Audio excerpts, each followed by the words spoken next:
Welcome to the main events from New Jersey Motorsports Park for the Northeast Karting Challenge Fall Nationals. Gerard Construction Cadet onto the circuit here, and a bit of an issue for one driver on the outlap. I believe that might have been Caden Roulette as the field makes its way over and under the CMC Motorsports arch.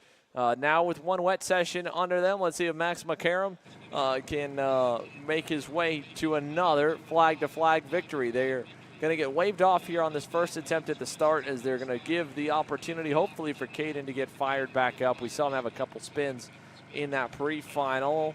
And is that him that we've got over here on the outside at turn one? It is. That's the Full Tilt Racing Tony card of Caden Roulette. So we'll get him hopefully refired and able to rejoin the field at the back, as the leaders will slowly work their way around and get on by.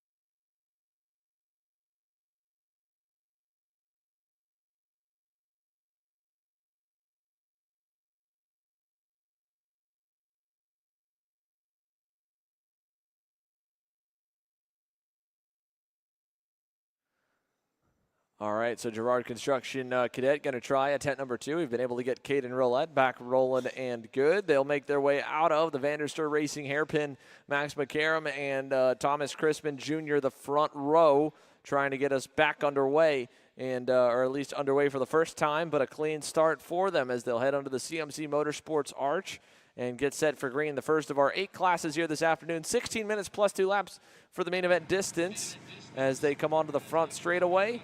And here we go into the tram lines, looking good this time around. The whole field's together. Let's see it. Max McCarron, Thomas Crispin, green flag in the air. We're racing down to turn number 1. Crispin Jr. got a nice jump on him. Might get through to the lead there in turn number 1, and he does. Thomas Crispin a little wide, though, onto the curb. And here comes Max McCarron back to the inside. He'll get back clear over by turn number 2, and so it's Max McCarron back to the lead, and he spins out of the lead. Max McCarron goes around. He's stuck on the edge of the racetrack trying to get back going. This will be interesting now here with the longer main event format. It looks like we've got 12 minutes plus 2 laps of the adjusted distance for the main.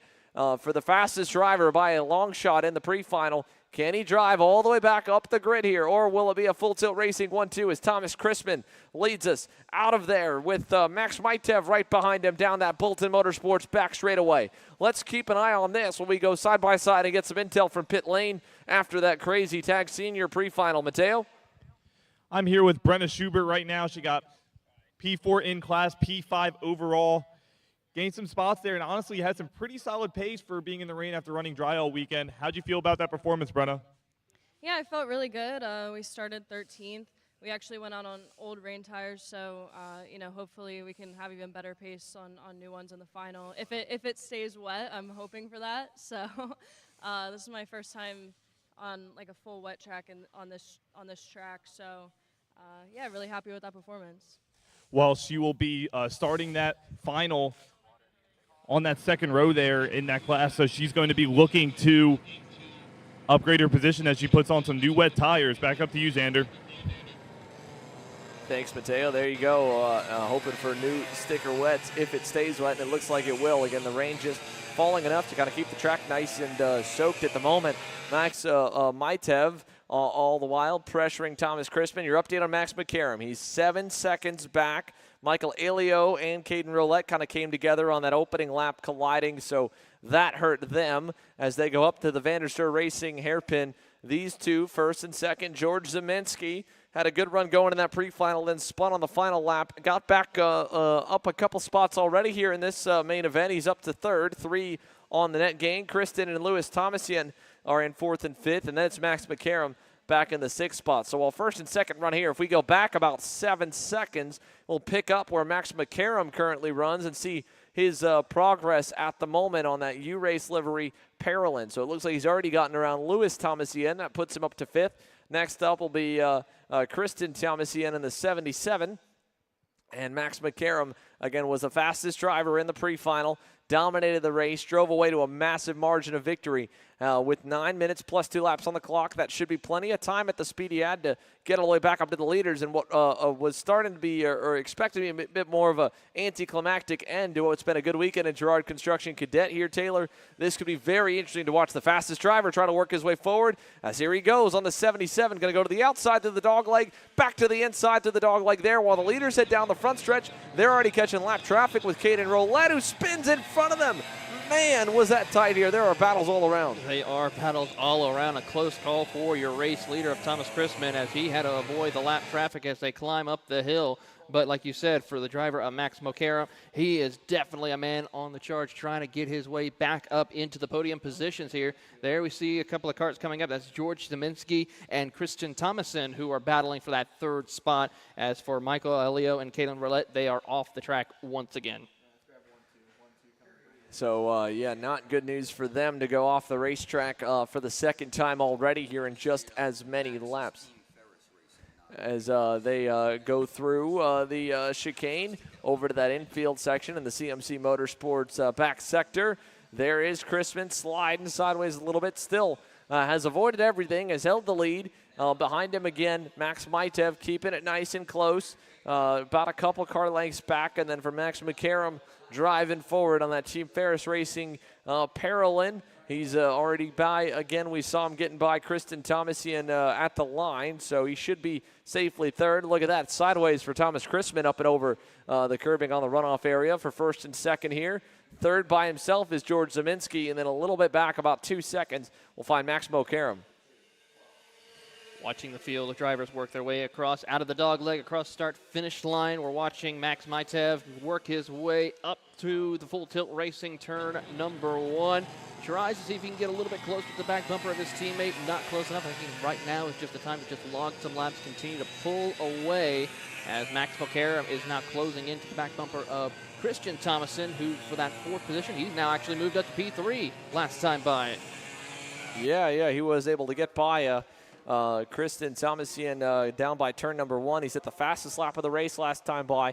5 seconds back, 1 second better than the leaders at 5 more laps, and that'll be about what we'll get here in this main, because we're already down to just 6.5 minutes remaining plus 2 laps on the first main event of the afternoon. 7 more still to come after this one, but with the slower lap times in the rain at 1:30, we're only going to run to maybe 10, maybe 11 laps, depending on when they hit the start-finish line. So that's, again, great news for Max McCarron. If he can, that he'll have enough time to get there at the rate that he's going. Is problems further back for 2nd. What happened to Max Maitev? He was catching, or at least rolling with Thomas Chrisman. Now he's faded backwards after a mistake. And look who comes into view. The white helmet Team Ferris Racing Parolin of Max McCarron closing in for P2 as this drive forward continues after that opening lap spin. He's maybe a second away, if not closer, coming to that Cannonball Storage chicane. Super fast right now for Max McCarron. Super fast run indeed for him, and he is definitely going to be the one to watch. Can he hunt down your race leaders? Let's see what he runs as he comes across the start-finish line here. Out underneath towards the CMC bridge, they will come by as he comes across the line. A 1:32.43, over a second faster than your top 2. He's 4.4 seconds back. It's going to be close. He's going to need a little help, like what happened to Max Maitev. He has to have one of these 2 drivers make another mistake. Yeah, I mean, he should get there at that rate, though, Taylor. 4.4 seconds, a second a lap. Again, while Thomas Chrisman improved, he improved, so he's been a second a lap better than the leader the last 2 times around. If it doesn't take him too long to get by Max Maitev, if that closing rate stays the same, he'll arrive on the scene with about 2 laps to go, maybe 1 lap to go. But he's got to get a good run, and he's got to be able to not lose too much time in getting by the 166 Full Tilt Racing Tony Kart of Max Maitev. He's already on the podium to recover, but after the dominant run in the pre-final, you know he's thinking race win right here, right now, with the only Kart Chaser live streamed race in the Northeast Karting Challenge. So a car length back through the CMC Motorsports back section.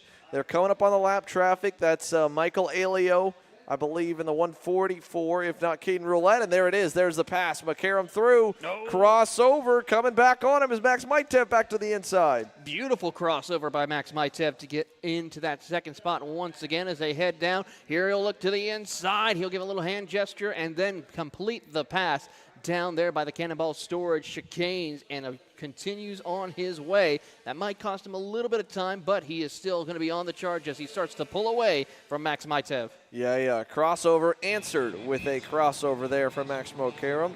Thomas Crispin that time by 33.9. McCarron only a 33.5. So 4.1 seconds, but now he's got clear racetrack, doesn't have to battle, should be able to get there here or get really close at the end. It'll be watching that closing rate from second up to the lead if Max McCarron can get there. On the 146, Team Ferris Racing parallel splitting those full tilt racing Tony karts at Thomas Crispin Jr. and Max Maitev. We're absent today from Travis Pettit, who was shown as off there, as well as Shane Stern, actually not in this class. He's on a junior division, but for Travis Pettit, who dominated in the draw yesterday, would have expected him to probably be leaps above the field here, as we've got problems for, that is the 44 of Caden Roulette, I believe, off the racetrack. Michael Aiello went off the racetrack on the second lap. Caden Roulette off here at the end of the third for him and stuck in the grass. Kart is probably fine, but Caden Roulette's day is done. And with 3 minutes plus 2 laps remaining, let's take a look at the lap times this time by. That'll tell us if Max McCarron is going to be fast enough to track down the kid that just whizzed by at the bottom of the screen, Thomas Crispin Jr. on the orange helmet for Full Tilt Racing. 2 minutes, 40 seconds plus 2 laps. There goes first. Here's second. Here's third through the dog leg and down the front stretch. There's the margin. Can he get there? I think he can. That's at 132.3, 1.5 seconds better. He cut that gap down from a little over 4 seconds down to 2.6 with 2.5 minutes plus 2 laps to go. He is on a charge right now, as also Max Maitev ran his personal best lap of the race, a 132.85. So both of these two drivers closing in on your race leader as they climb up the hill. Yeah, they'll head up to the Vanderster Racing hairpin. Max McCarron in the 146, just trying to close in. Good line about center track there again. That's what everybody else is watching in the pits, is trying to see what the conditions are like, what's the best kind of line to take at the moment here in Girard Construction Cadet. So down the backstretch, Thomas Crispin over these two. Again, Kristen Thomason for your updates further back. He's in a good battle as well with George Zeminski. That's for fourth. They're about 20 seconds back from the leaders. They're just coming off that backstretch, I believe, now, or at least they should be. Here it is. Christian Thomason in the 77. George Zeminski in front of him in that blue and white number 17. This is a good little scrap here for just inside the top 5. A little bit further back, and that's the last battle we've got on the racetrack. Lewis Thomasian a little further away, but fourth and fifth. A good battle going on here while the rain continues to fall, and Thomas Crispin is just doing everything he can to try and go a little bit faster and delay the inevitable of Max McCarron arriving on the scene. 1 minute plus 2 laps to go. That makes it essentially 3 to go. He did go a little faster. Unfortunately, so did McCarron. Another 1.5 lopped off. It's down to 1.1 seconds with 3 laps to go here at New Jersey Motorsports Park. A great fight coming together here in Girard Construction Cadet. Really good fight coming up as they climb up towards the hill here. McCarron ran a 132.297, a second and a half faster, and he is a man on a mission trying to get his way up to the top of the hill, and he is going to close a big slide as they work their way through the VDSR light pole turn. As we have a little bit further back, there's that battle for the 4th position between Zeminski and Christian Thomason. Yeah, Thomason able to get by there on the purple and pink Cosmic. George Zeminski now with an over-under, trying to get back on him. Look at this here. Georgie's going to go on by, so George Zeminski moves his way back to 4th, and Christian Thomason up to 4th, now back to 5th again. Here as the timer is about to hit 0, and the next time by will be the 2 to go signal in Girard Construction Cadet. Here's the leaders. Look at this. What a run for Max. Max McCarron to the bumper of Thomas Crispin Jr. This is for the lead down the backstretch, or the short chute really, with that absent chicane today towards the Cannonball Storage chicane. Crispin all the way to the edge of the racetrack, trying to get every pinch of speed that he can, and through the chicane towards the dog leg onto the front stretch. McCarron will have a big run on him. Sets him up on that Team Ferris Racing parallel. Not going to go in the dog leg. 2 to go here. A 2-driver fight. Max McCarron led for all of about 1,000 feet before spinning on the opening lap. Now he tries to set up for that trademarked over-under he's done in the pre-final and the start of this main. And now on the run to turn 2, close enough. Looks low, is low, inside, and clear. Thomas Crispin over-unders and keeps the lead there now to turn number 3. What a great fight between these two future stars of karting as they work their way up to the top of the hill. Thomas Crispin having a good run as they climb up to the top of the hill, but McCarron looking for his way back around and continues to try to take back the race lead. Yeah, down the backstretch for Max. Can he get something done here? He'll have a big run. Here he goes. He'll poke the nose out to the inside towards the chicane. Crispin tried to run him low to the grass to defend, but he got there already. Crispin still on the outside. Has to give way in the right-hander, and Max McCarron gets through with a lap and a quarter to go. Thomas Crispin Jr. slides it through the right, trying to close back up. He knows that's the fastest car. If he can't get back around him, it might be over. We're coming to the white flag this time. Max McCarron leading by now 5 car lengths and growing. What a massive gap he's already pulled in that one sector alone. And now as they go to the chicane this time around, it'll be just 1 lap to go. Can Thomas Crispin answer with anything? Up and onto the curbs, trying to keep that rear end stable. It's a decent run. It's not good enough to do too much, but he'll be close. He's going to keep the pressure on through the dog leg. White flag out this time. 1 lap to go for Max McCarron here down to turn number 1.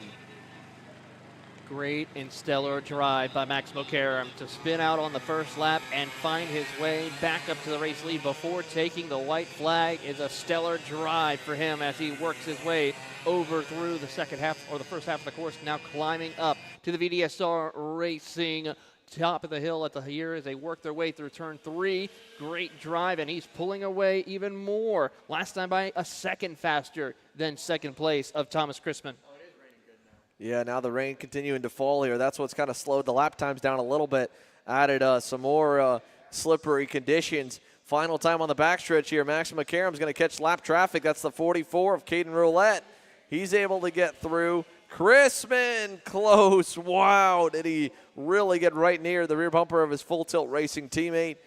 Maybe was hoping that lapper could act as a pick for Max McCarron and slow him back down, but nothing going to deny this kid today. A spin and win on the table for the number 146 of Max McCarron and Team Ferris Racing for the first race of the 8 classes here at the Fall Nationals for the Northeast Karting Challenge through New Jersey Motorsports Park's final sector, that Cannonball Storage chicane, and through a little bit sideways. As he looks back, he knows the pressure's there, but he should be good. Full throttle all the way to the finish, past the CMC Motorsports arch, and onto the front straightaway. Max McCarron is going to win the main event in Girard Construction Cadet here over Thomas Crispin Jr. Max might have third. That battle for fourth is still going on between George Zeminski and Kristen Thomastian. They were super close the last time by. We'll see how they end up. And simultaneously, we'll send it down here to Matteo Giuliano for more. Matteo? I'm here with Sutter Gable, got 6 overall in the senior tag pre-final. As you said, pretty wild out there with the wet conditions. Wet has been staying pretty consistent as well. How'd you feel about your performance and how you going to approach this final coming up? I felt pretty good about my wet performance. Unfortunately, I locked the brakes into turn 1, but after I got the engine started back up, I was able to keep it on track and make my way up the field. Well, you heard it. He's going to be trying to attack his way up the front. Watch out for Sutter Gable trying to get up into the podium position. Xander? Thanks, Mateo. Just like that here, the last bit of the field coming by. Here's your results from Girard Construction Cadet as the last couple cycle through the timing loop with the race all wrapped up. Again, your winner, Max McCarron, spun out on the opening lap, drove back through, got himself the win here by the end over Thomas Crispin Jr. Max Mychev third. Kristen Thomasian wins out in that battle over George Zeminski at the end. Lewis Thomasian sixth.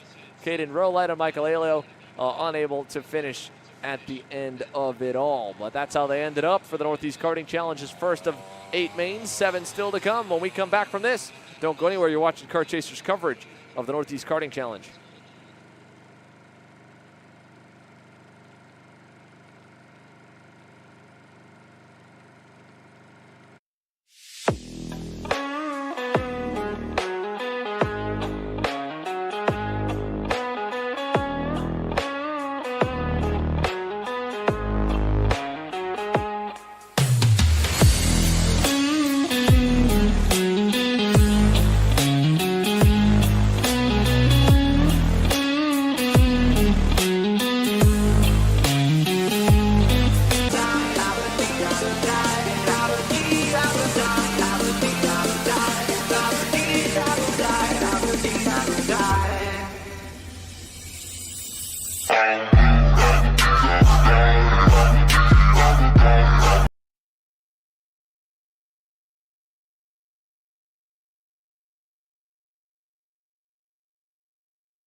Hi, I'm Frank from Gabriel Sports Car, owner and operator of Gabriel Sports Car. We're proud to be part of the Glasseret family.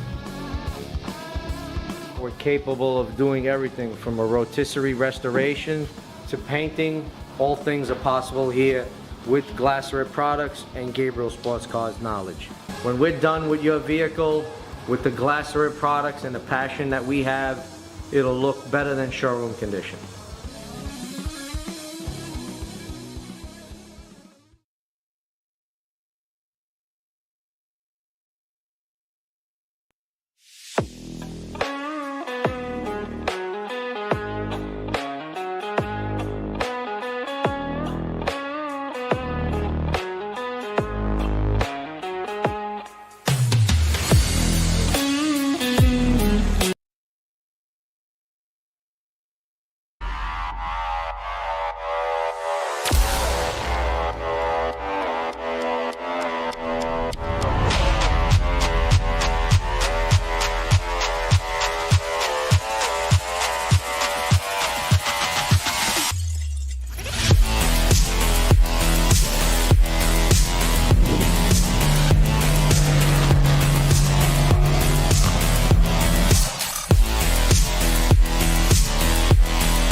Tag Novice in 206 getting set to go green for their main event here. This one, again, the entry-level drivers to the sport. Let's send them on down. Joey Kornatzer, David Baker, Anthony Tramontana, Edward Atkinson, all green down to turn number 1. And looks like already the 79 of Anthony Tramontana will get an easy lead over David Baker there in the 206, who's trying to get a little more speed on him, but the novice drivers on the tags are going to spin around already right in front of him. That was, I believe, Edward Atkinson that's gone around, maybe. Or no, that might be the 79 of Anthony Tramontana. I'm not quite sure. We got two 79s on the racetrack, so it could be either one. But one of the two spun. I believe it was Tramontana that was fine. There's a 9 of Edward Atkinson. That is the 09. So that is Edward Atkinson that spun there from third.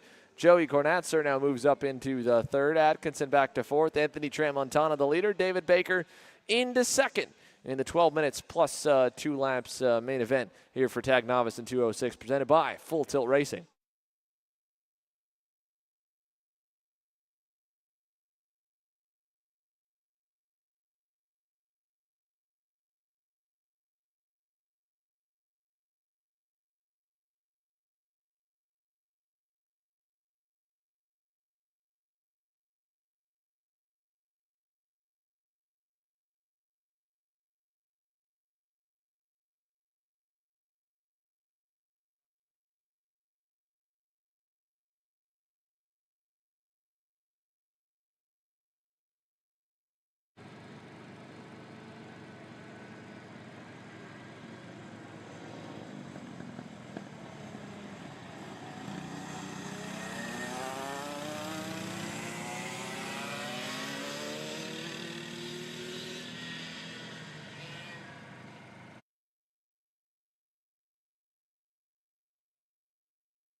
A great battle here in Tag Novice between Edward Atkinson and Anthony Tramontana. They've traded the top spot a couple of times, but we're coming down to the last little bit. 4.5 minutes plus 2 laps to go. Tramontana has been able to fend off the charge in the opening sector for a couple of laps in a row now. Let's see if he can get a little bit better through the chicane to lead onto the front stretch in this fight for first and second. David Baker and then Joey Knatzer, third and fourth. Let's get on to Matteo Giuliano here for some pit lane action. Matteo? I'm here with Rob Torres running under the Touring Car Championship tent this weekend. Listen, very tough wet conditions at a very big, fast track like this. You definitely have experience. You have experience racing in different conditions. Tell me, what is it like being in this field, and how are you going to approach this final? Yeah, it's been pretty up and down all week, or weekend I should say. Missed yesterday, but was able to come out today for the finals and pre-finals. But Cosmic's running good. Thankful to Alec and Chris and the mechanics, everyone who's doing this, and it's a good way to fill the season, and look forward to the finals, see what we can do. Rob Torres with Touring Car Championship. Back up to you, Xander. Thanks, Matteo. When we were away, unfortunately, things exploded on the racetrack. Edward Atkinson was just trying to get through to the lead. Him and Anthony Tramontana came together and ended up with Atkinson spinning around and facing the wrong way. He's gotten back going, still is in second overall and second in Tag Novice, but has a long way to go forward to try and track down the current race leader. On deck is 100cc Senior and Masters. There is David Baker. He leads the way in the 206 class. But for 100cc Senior, 100cc Masters on deck, that is going to be group number 3 getting set to go right after Tag Novice and 206 here. We stay on here with 3 minutes plus 2 laps to go in this main event for the entry-level drivers to the Northeast Karting Challenge. And while we stay with them, let's go down for Matteo Giuliano down on pit lane with more. I'm here with Ethan O-Ring's going to be starting from a really good spot here in this 100cc class. Kind of an interesting track condition right now. It's not exactly raining, so the track's drying out a little bit, so we're expecting those tires to heat up much quicker than the pre-final. How are you going to try to approach that, and how are you going to try to pick up this win with the good competition? I'm pretty confident in these conditions. The tires aren't too bad as long as I keep it in the wet. It doesn't dry out too much. Well, Ethan's got a lot to manage here, and he had great pace all weekend long. He's going to try to seal the deal in this 100cc Senior class. Xander? Thanks, Matteo. Good to hear from Ethan O-Ring. Again, you heard from him. It was a good run in the heat, but he still needs a little more speed to find to catch Liam Kerper here in these kind of slowly drying track conditions, but for the most part, still pretty damp and wet. On screen is David Baker. He's having a heck of a time in the 206 Kart, as he's been giving a lot of love to all of our camera guys all the way around the racetrack and putting on a show. And that's one way to have a lot of fun as he takes that extra chicane coming down out of the Vanderster Racing hairpin. Just finding ways to make the weekend enjoyable for him, and hopefully we can get a few more 206s to join him at the next couple rounds of the Northeast Karting Challenge. In the meantime, though, a minute and a half to go before plus 2 laps for the main event is all wrapped and done.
White flag in the air here as we watch Anthony Tramontana and Edward Atkinson. Now Atkinson takes the race lead once again as we see a crossover for Anthony. Side by side as they climb up the hill. Edward gets pushed off the track again as he's trying to find his way back up to the race lead as Anthony Tramontana and Edward Atkinson battle it out here with the white flag as they climb up to the VDSR light pole turn. It's going to be a close one here, folks, in the tag novice 206 category as they head to the light pole turn.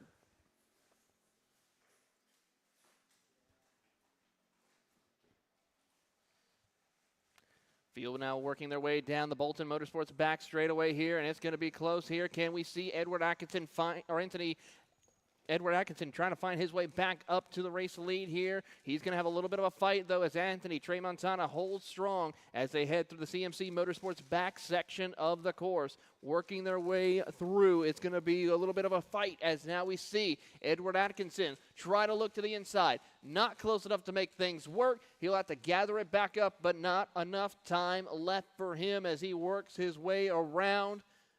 As they enter into the Cannonball Storage chicane, one last-ditch attempt to see if he can get back to the race lead. So far, not going to work as they coming through the corner, not able to do so as they come down to the start-finish line for the final time. Here they come, and Edward Atkinson will not get it done. Anthony Tramontana will win your tag novice as they come across contact, and Edward Atkinson gets the race win by spinning across the line.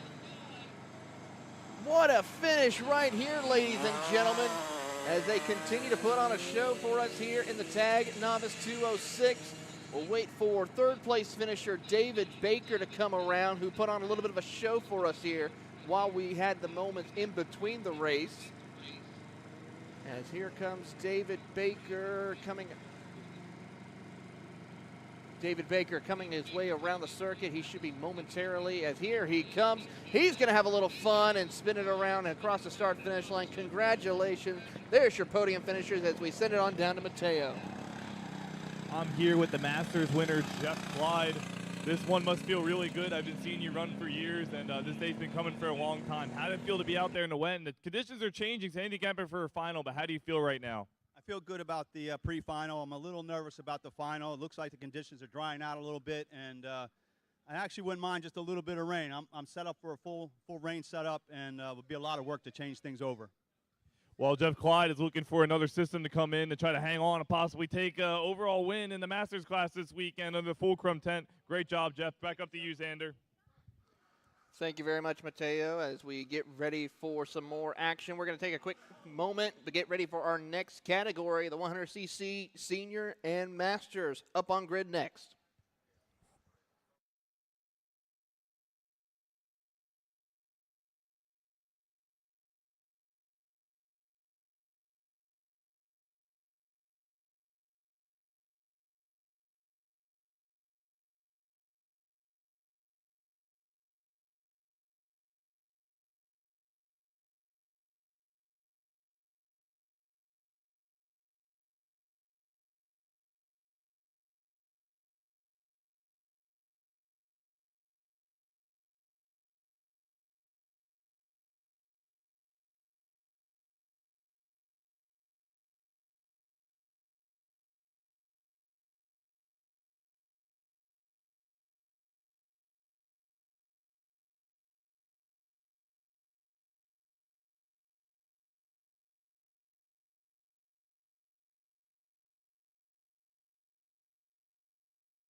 Getting set to go green here with 100cc Senior and Master.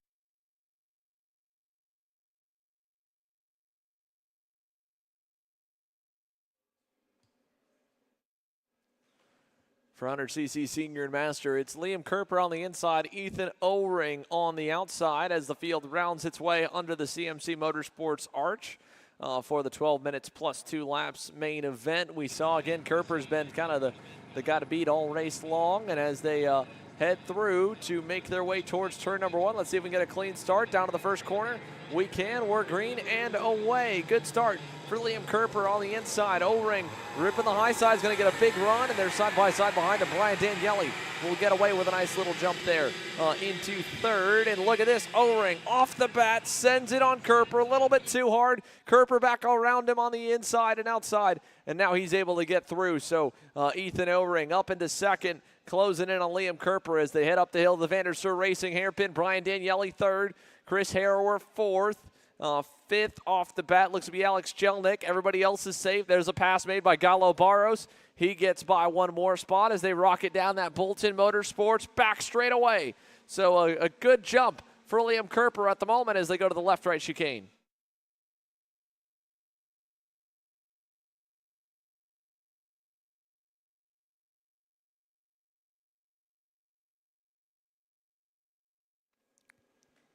Here, so with Brian Daniele just ahead of Chris Harrower coming out of that infield section here with 11 minutes plus 2 laps to go in IAME USA East New Century Financial Group 100cc Senior and Master. Here's a look at the field as they'll come towards that Cannonball Storage chicane. Liam Kerper, Ethan O-Ring, Daniele Harrower. Look at Harrower, he's getting close to him as they come out of that chicane. And then there's a look at the Masters group as well. Daniele's going to get through on Chris Harrower with a nice move. He'll take over third. Brian Daniele on the charge forward after that spin on the opening lap of the pre-final. He's already on a much better start to his main event in the Tony Kart for Team Ferris Racing. So then it's Harrower. Then you go back to Jelnick and company here, all with 1 lap now under our belt. Gallo Barros leading the way in, or trying to get his way forward in Masters after a rough start. He's up a handful behind Banana Man. Now we got problems with the 920. That's Robert Torres in the Group A suit. Robert Torres is off, slowing out of turn number 1 up the hill to turn 2. Still not gotten back fired up. He might be done. Here's third and fourth still, though, down the backstretch. Daniele holding strong at the moment, and a couple car lengths actually opened up over Harrower. So we'll see if Brian Daniele can close up to Ethan O-Ring, maybe challenge for second. Liam Kerper. Oh, man, hang on to her, Brian. Wow, that got sideways. The front tires were completely in the air as that thing just hung on the left rear and nearly spun out going down into that CMC back section. What a save by Brian Daniele over Chris Harrower. Just not close enough to take advantage. But I was just about to say Brian Daniele looked about second best on the weekend to Liam Kerper. Maybe he can get up to Ethan O-Ring, but not with moves like that. He needs a much cleaner run. So let's see how they go through the chicane. Harrower now with a run to Daniele. He'll try to answer back. No, not going to get the nose down the inside before the dog leg. Harrower has to stay tucked in, and so Daniele will close that door off over to 1. Same thing here, kind of narrow on in. Little slide on exit. Harrower's going to get a run on him. Here he comes, looking low. Turn number 2, Chris Harrower back into second as he gets through on the inside of Brian Daniele.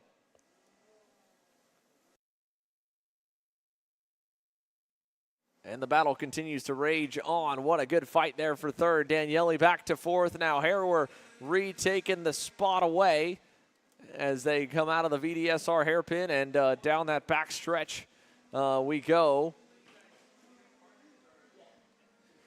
So a long run down that back straightaway here for the two of them.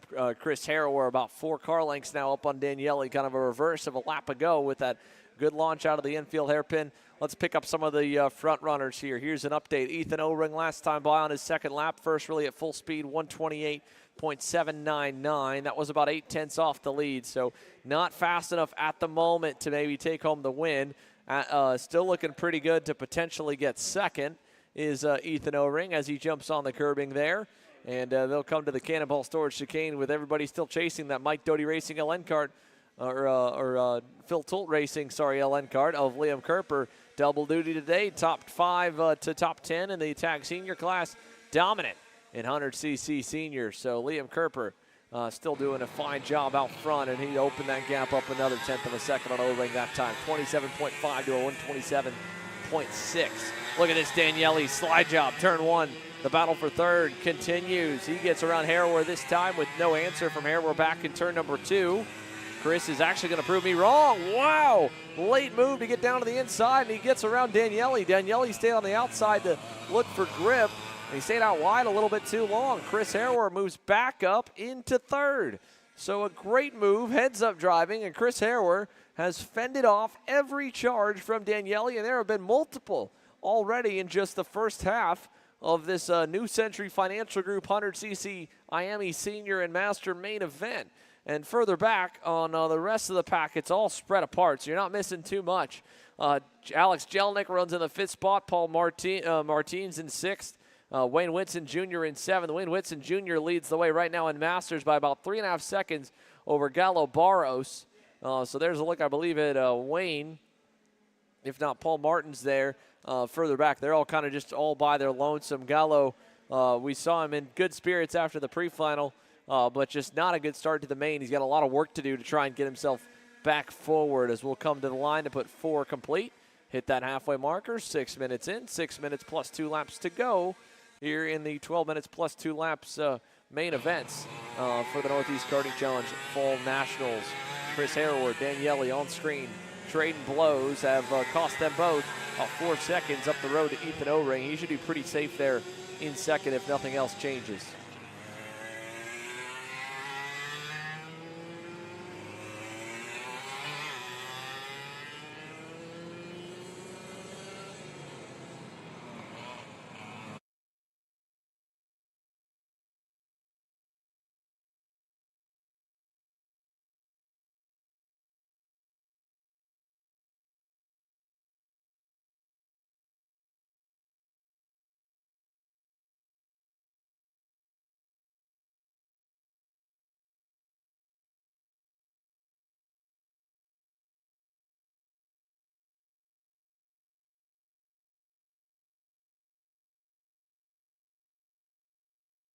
It'll be 5 minutes plus 2 laps to go when we get back around to the line. Chris Harrower starting to pull further and further away from Brian Daniele for third. Look how much that gap's opened up. Can't even fully fit him into frame when we zoom all the way out from our back section shot.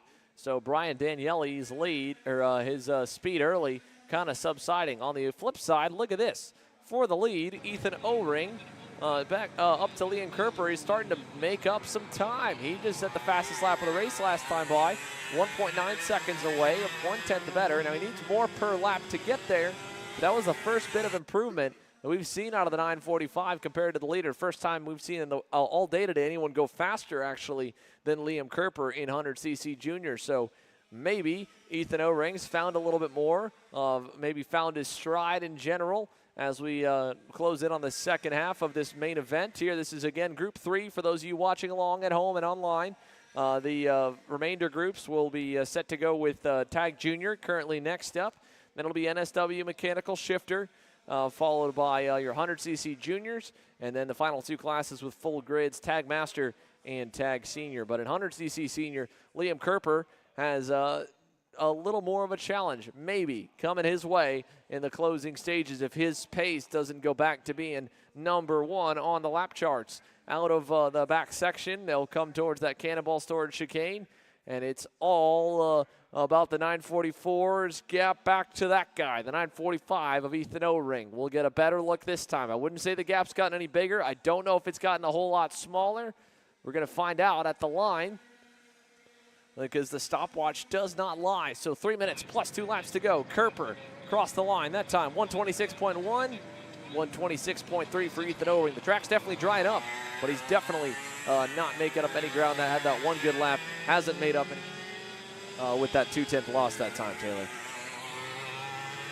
No, it has not, as we watch on this battle here between these two drivers. Really good showing of them as well between these two as they work their way up to the top of the hill of the VDSR hairpin. And so far, Liam Kerper just mining the gap. Yes, O-Ring gets these good runs, but Kerper, I think, is just realizing that and just going to just start hitting his mark to keep that distance plateaued in a sense, not wanting to have too much gain, but also just wanting to make sure that he keeps that driver behind in these final few minutes. 2 minutes plus 2 laps to go. Yeah, just a bit of time left here in this one. Not too much. Liam Kerper's lead at 2 seconds. He can give up almost half a second a lap here and still easily have the win. So no need to really push the limits too far. Ethan O-Ring on the other end. I mean, you want to push to get a little bit better than where you're at right now, but you've also got that, big cushion out back safely in second, and no need to throw a bad point stay away to try and just go for the race win here. We're still, well, technically this is the Fall Nationals. It is a part of the 8-race Northeast Karting Challenge Championship on the season. This is round number 6. So there's still a couple more points-paying races to go before champions are crowned in the inaugural season, and Ethan O-Ring's in the running. Now, that lap was good. Granted, he's still pushing pretty well, 125.1. They're picking up a lot of time now. They're getting a whole lot faster here as this track is just, it doesn't look like it's drying a ton, but you don't see as much standing water. I'm not seeing really any dry patches, and they're still running a pretty wet line, but that was a big improvement. That was 4/10 better for Ethan O-Ring to Liam Kerper. He needs a few more laps like that to have any kind of a chance at the race win. Kerper through the VDSR hairpin. There's O-Ring coming out and down the backstretch.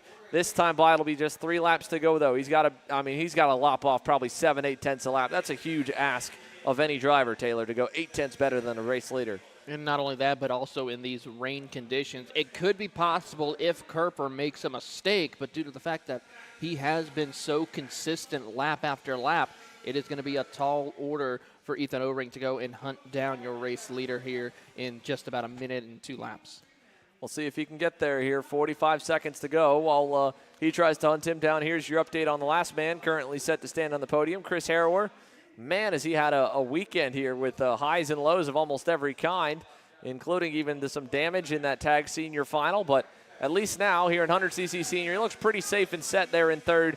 Brian Daniele was challenging early, was battling with him a good bit, but has just kind of faded backwards.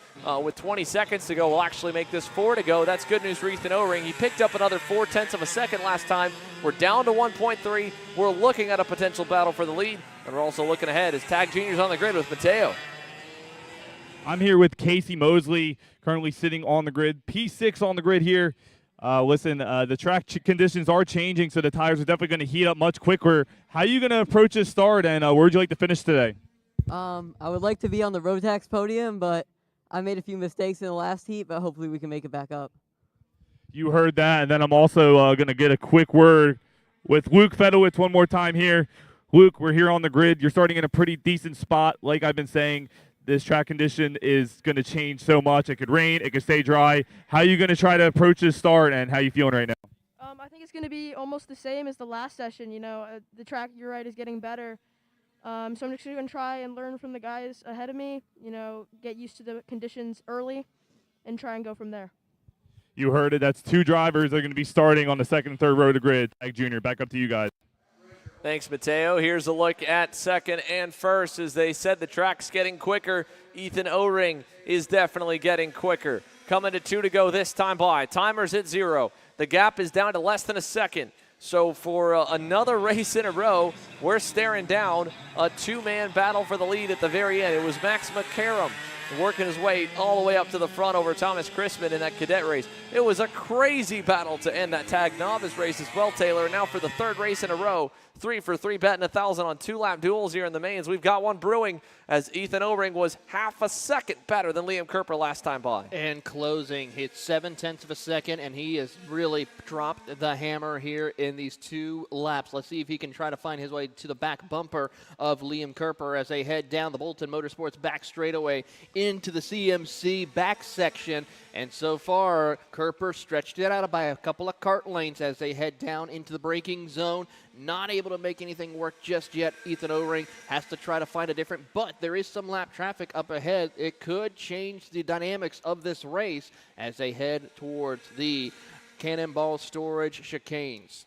Now, an old racing saying is catching them is one thing, passing them is another. Well, that matters a lot, or that really rings true in wet conditions because, when everyone's running the outside lane, you pretty much have to slide job drivers to get by. It's not easy to make passes in the wet. It's so much easier in the dry. You're going faster, so you do get the slipstream effect on straightaways a whole lot more, and you're just trying to fight to get down to the inside from the outside. Here, the preferred line is the outside typically, and when you go offline, you got so much less grip, but Ethan O-Ring's finding it in places where no one else is right now. Now, last time he didn't gain as much, and now we're down to just that final lap. So Ethan O-Ring on the last chance to maybe get to Liam Kerper. I don't know if it'll happen. He's trying everything he can to go where Liam is not and carry some more speed. And for Kerper, he's looking back every straightaway to see where Ethan's at, to see how close he is and if he's got to worry about the Full Tilt Racing driver. For now, he's safe, and he's definitely picked up his own pace, set his personal best last time by. So Liam Kerper should be good through the chicane. He's only really got just to worry about the front stretch, or if he makes a mistake here, because Ethan's made it close. He's really kept it exciting. He drove it so well in the last 4 to 5 laps as the track has gotten faster and faster. But he's just going to come up, I think, a little bit shy, because coming out of that back section for the final time, over the curbing here in the runoff, and then to the chicane for Liam Kerper and Ethan O-Ring. It was almost, but not enough. Liam Kerper's perfect weekend here when it comes to the race sessions. Heat 1, Heat 2, the pre-final from the pole, and now he is going to win the main event from the pole here in New Jersey. Liam Kerper ends on top over a hard-charging Ethan O-Ring at the end. He nips the fast lap honors on the last lap as well. Here comes third, Chris Harrower. He'll take that. Solid enough. P3 for the 962. Brian Daniele will end in fourth, and while we wait for this one to end, let's go down to Matteo Giuliano on grid. I'm here with Remy Andredo. It's going to be starting on the outside front row. Listen, you are going to be leading the IAMEs here, but you're going to be next to Cole Wilson. What are you going to do to approach this start, as it seems like it's starting to rain a little bit again? Like, try and survive the start. Like, don't do anything stupid. Probably, like, try and get first as fast as possible, or try and maintain second. All I have to do is stay in front of Binder, and I basically win IAME. Well, he's got a man. He's a man with a plan, and he knows exactly what he needs to do. That's Remy Andredo starting from the front row of the grid. Back up to you, Xander. Thanks, Matteo. That we'll see as it looked like the track was drying, but you can see the rain's picking back up now. So just as we think we get closer and closer to dry tires, we get further and further away every time. The 100cc seniors, now Masters coming by at the end. It goes to, I believe, Galo Barros. If he was able to get around a handful there at the end. Wayne Whitson Jr. had problems on the final couple laps after leading the majority of the 100cc Master Division. The top 5 in senior, behind Brian Daniele in fourth was Alex Jelnick in fifth, and Paul Martins in sixth. And then it was Galo Barros, head of the Master Division, in seventh. So gloomy skies with the rain continuing to come back down here from New Jersey Motorsports Park. You're watching Car Chasers coverage of the Fall Nationals. Next up, Tag Junior.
Want to experience the thrill of high-speed go-kart racing?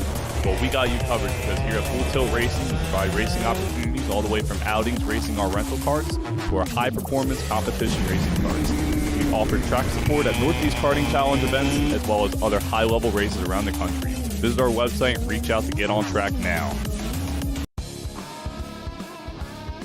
Hi, I'm Frank from Gabriel Sports Car, owner and operator of Gabriel Sports Car. We're proud to be part of the Glasseret family. We're capable of doing everything from a rotisserie restoration to painting. All things are possible here with Glasseret products and Gabriel Sports Cars knowledge. When we're done with your vehicle, with the Glasseret products and the passion that we have, it'll look better than showroom condition.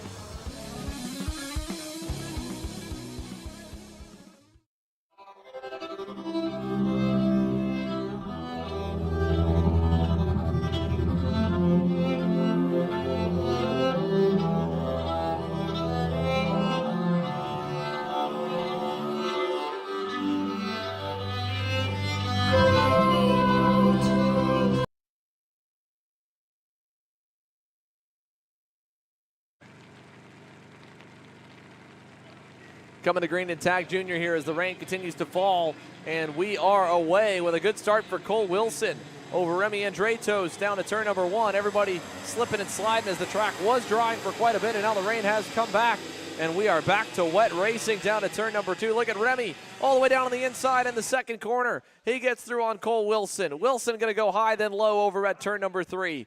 A good start for Tyler Colshorn. He moves into third. Falling back is Daniel Binder to the 5th position. Ethan Trendler is up to 4th there on the Tony Kart. And they're all tiptoeing to the Vanderstur hairpin. There's Shane Stern trying to make some room down on the inside on the 67 Kart Republic. Not able to get it done. But the field safe and through the back straightaway for the first time. And look at the lead already for Remy Andretos over Cole Wilson and Tyler Colshorn. Nice little lead there in the IAMA USA Race Rotax Tag Junior class. You can see the rain coming down. All of a sudden it has picked back up, and the track was getting so much faster we were even just barely starting to see the surface get a little bit lighter on the racing line. That is out the window. We're back to full wet conditions here, or at least working our way to it. And it's Tag Junior. A minute in plus 2 laps here. Coming up at 1 lap complete. Let's see, can everyone stay on the racetrack, I should say, in that long double left? It looks like they will. We're good all the way through the Cannonball Storage chicane, past the CMC Motorsports Arch. Look at the rain coming down. The Rooster Tails are flying off the rear tires and down the front stretch. It's Remy Andretos who leads. Oh, way off. That's Casey Mosley. Way wide, and he just barely hangs on to it. What a good save like Casey Mosley in the 17. He missed the timing loop after going wide onto the front straightaway. Slots right in around Xavier Babkine Osterath and Nick Cassara there at the end of the train. That's around 9th and 10th or so. That's behind Shane Stern and Ricky Burbank, and they're all battling there behind these kids right here. It's Ethan Trendler there on the blue helmet in the Tony Kart. Then you've got the red speed of Daniel Binder, then Luke Fedowitz, and then here is a side-by-side battle for 7. Shane Stern inside on Ricky Burbank and through, and as well Xavier Babcon Osterath getting through on the likes of the driver that went wide there in Casey Mosley. Here is 2nd and 3rd, Cole Wilson versus Tyler Colshorn, and the pack cycling on through here, Taylor. Wild opening laps in the track, all of a sudden a whole lot more wet. It certainly is a whole lot more different conditions than what we've seen. This is probably the hardest we've seen the rain come down all day long here as drivers are trying to negotiate around the circuit, heading towards the back half of the CMC Motorsports back section, heading into the Cannonball Storage chicanes, but watching on as Remy Andretos, Cole Wilson lead the charge. Tyler Colshorn is holding on in 3rd position as we watch this battle a little further back as the 67 of Shane Stern holds this gaggle of cars for the 8th spot.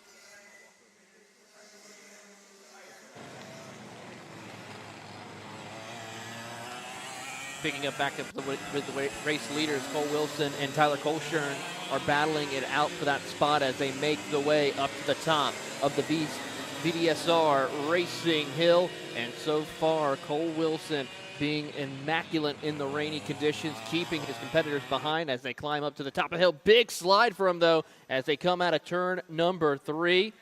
As the rain continues to pelt down on the competition here and seeing who can survive these treacherous conditions at New Jersey Motorsports Park. And that's kind of what we saw in the pre-final as well, with the track probably a little bit faster than this here.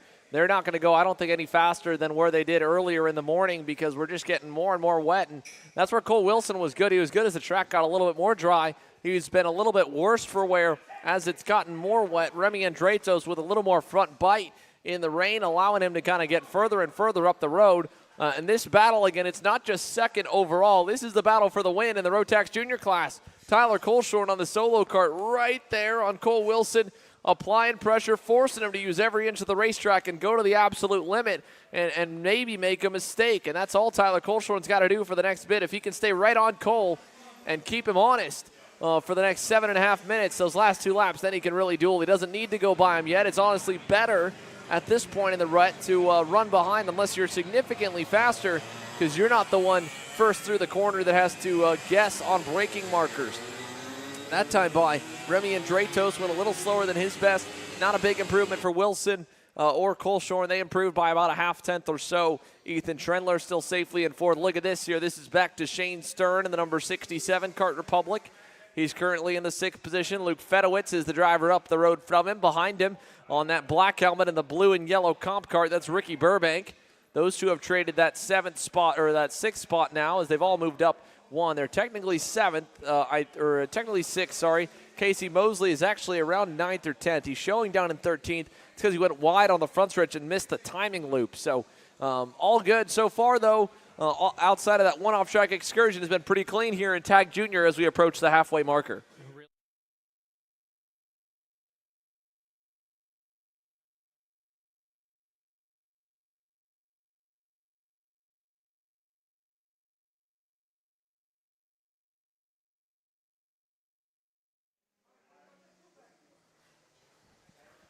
So 6.5 minutes to go. Here's Stern running behind Luke Fedowitz's Tony Kart. That through the S's and onto the stretch towards the front straightaway. There's the number 99. That is, of course, Ricky Burbank in 7th, trying to stay close to him. All of them kind of pretty even on lap times, actually. From 5th back to 10th, nobody was really that much faster or that much slower than each other. It explains why the gaps visually look to be about the same. Meanwhile, it has changed. Up for second, Tyler Coleshorn has gotten around Cole Wilson, so we've got a new driver up to P2, new driver to P1 in the Rotax Junior category. Tyler Coleshorn on the solo kart leads the way up the VDSR hill. Having a great run here. It goes a little bit wide. That could open the door for Cole Wilson, but not close enough to make anything work as they head down the back straightaway here.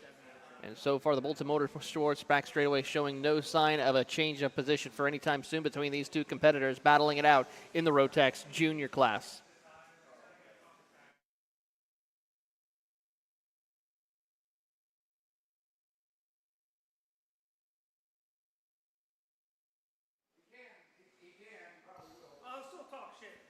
Remy Andrato still leading the way here, about 5 seconds up the road. He did prove me wrong a little bit. He just went faster than everybody else, and you'll see the screen starting to look a little bit brighter. Well, the sun is trying to poke its way through the clouds here, while the rain has been coming down still. That big dusting that we got the opening couple laps now kind of contrasted with a bit of a brighter sky, and that's good news for the guys hoping for a drier racetrack, because we really need to heat this thing up. I mean, for the amount of sessions we've done on it with light rain, you would think it would get a little bit drier than what it is. But by not having the sun bake the asphalt and raise those track temperatures 10, 20, 30 degrees to, boil off all that water and have it all turn to mist, we're not seeing that here. So that's why we're seeing this racetrack stay nice and damp, and all that water, all that dampness in the surface staying there, and it's kept us on the MG wet tires since the drop of the green and morning warm-ups. We're already, again, halfway through the final rotation of the classes. This is group 4 of 8, so there's a very slim chance we'll get any kind of dry tire racing here today, all the way to the last group on the order, Tag Senior. But for Cole Wilson to Tyler Coleshorn, I think Cole would have made a hoping or maybe set up a little more for that drier circuit, because running third right now, I mean, he's just, not as fast in these more tricky conditions. Look at this battle here for Shane Stern and Ricky Burbank. Shane got around him a few laps ago. Ricky has been right there all the way. In fact, Ricky almost with a crossover there coming out of the CMC back section. He's close, real close here as they go towards the chicanes. Real close battle for position here as they work their way into the Cannonball Storage chicane. Oh, both of them get a little bit loose as they come out of the corner. And Luke Fedowitz having a good run, but also watching Shane Stern and Richie Burbank Burbank gets a great run out of the chicane. He's going to try to see if he can put the pressure on Shane Stern for the 6th spot overall. And this would be for the 3rd step of the podium here in the Rotax Junior category. He looks around to the outside, tries to cross him up out of the corner exit of the Full Tilt Racing turn number 1. Not going to happen this time by. Yeah, not going to happen there. We're down to the final couple of minutes here. 3 minutes plus 2 laps to go. Shane Stern over Ricky Burbank, still 6th and 7th. Coming out of that infield section and then going up the hill to the Vanderstar Racing hairpin. Got yellow flags waving up here. What is that for? That is for what looks to be Aiden Urbans over in the Sodi. He was running at the end of the train there in 11th, and he has spun off on the access road. That would be if you went straight from turn number 2 over. So I think that might be what the yellows were for. But doesn't really change anything in our race in general. Oh, whoa, big spin. That's Ethan Trendler. Oh, no, Ethan Trendler was 2nd in IMEX 30, 4th overall. He spun just to the edge of the racetrack where the kart's stuck on the grass. And I don't know if he's gotten something broken. He's already pulling his gloves off and is frustrated. Ethan Trendler out of P4. His day is done early. And now Cole Wilson gets a little bit of a bigger amount of breathing room out back. As for Tyler Coleshorn, the same with a decent gap back to Cole, but a huge gap. Look how far back you got to go to find the new man that inherits 4th. That's going to be Luke Fedowitz. Then the battle for 6th becomes the battle for 5th between Shane Stern and Ricky Burbank. Actually move it to 4th. Something also, it must have been Trendler as well as Daniel Binder, because Cole Wilson, or no, Fulshorn, Tyler Coleshorn must have also been involved. Coleshorn's all the way back to 6th. Whatever happened that took out Ethan Trendler has sent Tyler Coleshorn way down the leaderboard, and Tyler Coleshorn on the Sodi kart, or the solo kart now, is 3 seconds behind these two here for 4th and 5th. So Tyler Coleshorn, no idea what happened there to the number 38, but a mistake for him late in the going. There's only a minute plus 2 laps left. That means the leader's probably going to put us to 3 laps to go this time by, and he's gone from in the podium in 2nd all the way back to 6th on the racetrack, and a good ways back at that. That's a tough break right there for Tyler Coleshorn, as he is now going to have to fight his way through. He is looking to possibly be within the IAME podium or the Rotax podium. No, he will not. He's outside the Rotax podium as well, so he's definitely not in a good spot. He's got to try to find a little bit of speed to go and try to see if he can hunt down Ricky Burbank. We'll see how he is as they come across the line. Yeah, he's a good ways back now. Again, all he can hope for is Shane Stern and Ricky Burbank battle.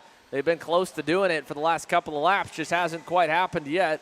Here they come through the dog leg towards the front straightaway. Timer hits 0. That's 3 laps to go as the leader's already gone by. So 3 more laps. Tyler Coleshorn, that time by. A second better than Ricky Burbank. 2 seconds better than Shane Stern. That's a big improvement. That's enough to maybe get there and challenge for 4th and challenge for that Rotax podium before it's all said and done. Luke Fedowitz, on the other hand, he's about a 1.5 seconds up the road from these guys in the 3rd spot. Cole Wilson's long gone, though, to be fair, in 2nd. So the win in the Rotax Junior category, that's out the window for Tyler Coleshorn. He might be able to rebound and get himself up to 2nd if he can really hustle it on these last couple laps and catch those 3 drivers on your screen. The white helmet of Luke Fedowitz, the comp card of Ricky Burbank, and the Kart Republic of Shane Stern. So there's Fedowitz into the infield. Burbank right there, Stern right there on him, and then there is Tyler Coleshorn on the solo kart trying to close in. They'll come to see 2 laps to go this time by. He's 7 car lengths back from Shane Stern. Should be able to get there and challenge for that spot. That'd be 4th in the Rotax class, 5th overall. And all this is happening, by the way, about 10 seconds. Oh, no! Another one. Oh, that's not one of the leaders. That is Ben Henry.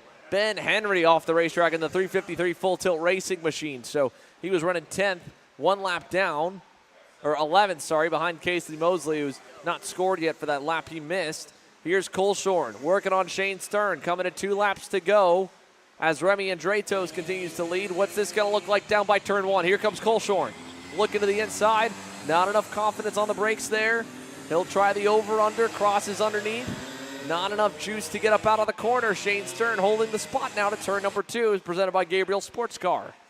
Great run right here by Shane Stern to hold on to that 5th spot, and it's going to be 3rd in the podium for the Rotax junior category as they climb up to the VDSR light pole turn. Stowe close of action here as we watch them work their way up to the top of the hill, and we'll see if Tyler Colshorn can get this run completed with just 2 laps to go heading down the back straightaway. Yeah, here we go. A lap and a half to go. Tyler Colshorn trying to get to look at this as well. Ricky Burbank versus Luke Fedowitz. This is a fight for 3rd overall. 2nd in Rotax Junior Max coming through that infield back section. And then Stern versus Colshorn. Colshorn, a crossover attempt. Is it going to be enough? No, it will not. Maybe a crossover there. Yes. Nose inside and clear. Tyler Colshorn gets himself back to P4 in class, 5th overall. Still got a long way to go to get to a potential podium. He can see them up the road, but they're coming to the white flag this time. That's a heavy, heavy order to answer. It will come down to how well they battle. This is 3rd overall, 2nd in the Rotax Junior race, battling Luke Fedowitz versus Ricky Burbank down to the Full Tilt Racing Turn 1. They're nearly 20 seconds back from the race leader, Remy Andratos, so we'll have time to celebrate Andratos across the line and still go back to these guys in the back section of the racetrack with their battle for the final spot on the podium. Great day for Cole Wilson running 2nd. He's safe out there. Look at this, Burbank. Over, under, coming out of the corner. Not enough on Fedowitz. Fedowitz holds as they climb the hill there. And Luke Fedowitz on the Kartworks Racing Tony Kart still looking good down the back straightaway for the final time. As they work, we'll pick up our race leader as we see our field work their way through. Here comes your leader. Down across the line, I believe, should be coming. There is, that's Aiden Urban. Sorry, was just ahead of myself. Remy Andratos still not yet there. My apologies. There's Remy right there. Yeah, there's Remy Andratos, the race leader, coming through the chicane. Perfect ending to the afternoon. Remy Andratos will get win number 1 as he tries to go for win number 2 in a few moments in 100cc Junior. Remy Andratos through the dog leg, onto the front stretch, double checkers, tag junior winner, X30 division winner. Cole Wilson behind him in 2nd, should be fine. Let's go check the back sector. Do we have anything more battling on there for Luke Fedowitz versus Ricky Burbank? For 3rd, here we go, coming out of the chicane. Fedowitz hanging on, Burbank right there. Looks like it should be Fedowitz to the bust or to the dog leg final time. Burbank, big run at the line, just not enough. Fedowitz hangs on for 3rd overall and 2nd in Rotax. Colshorn frustrated. He knows he had a shot at some hardware today and just comes up shy. He'll be 4th in class, 5th overall. Cole Wilson wins in Junior Max. It's Shane Stern, Daniel Binder, Nick Casara, Xavier Babcock Osterrath, Casey Mosley, then Ben Henry, Aiden Urbans, and Ethan Trendler out early in this one. 4 down, 4 still coming your way here. It is NSW Mechanical Shifter on deck.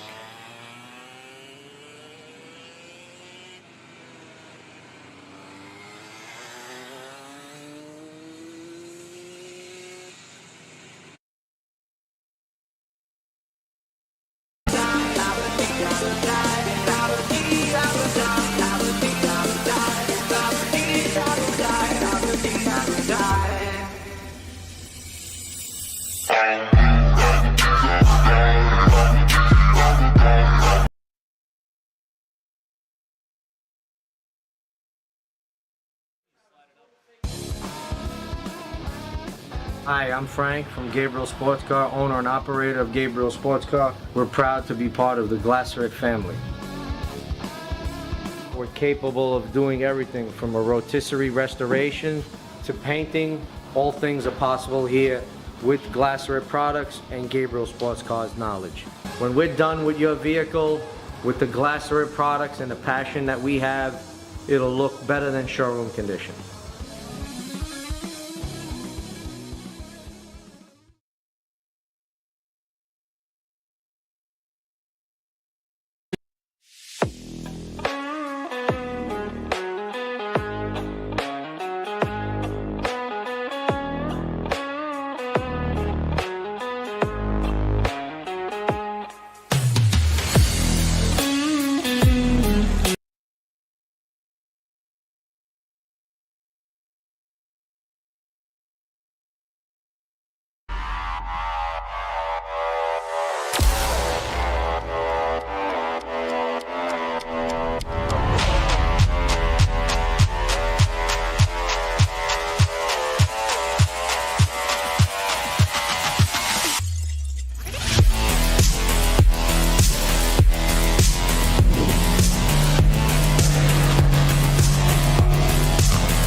right, shifters are now out on the racetrack. Matteo Giuliano here about to take over for announcing just for a couple races. Oh, looks like Justin White actually spun around. He's going to have to try to get back into his spot. But it's time to get into our shifter class. We love shifter racing. We love shifter karts here in the Northeast Karting Challenge. And we have some really good talent here of the likes of Justin White. We got Lars Wilson in P2. We got Corey Chase in P3. And those drivers decided to step up to the challenge. They're coming up to the grid right now to go from a standing start. Also got Zach Berghoff out there too. Driver's been running in the Northeast for a pretty good amount of time.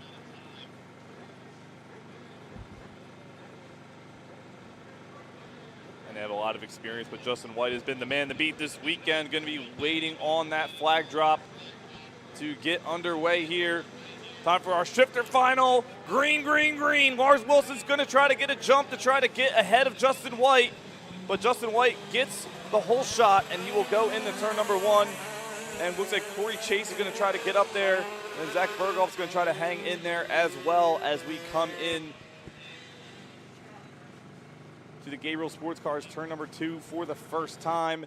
12 minutes plus 2 laps of our shifters. These shifters have a mighty job ahead of them as they are going to have to try to hang in there in the wet. But Lars Wilson is trying to see if he can find grip, but Justin Wilson, that's an IndyCar driver. Justin White is trying to get away at the front. He has been so quick all weekend in that Maranello chassis.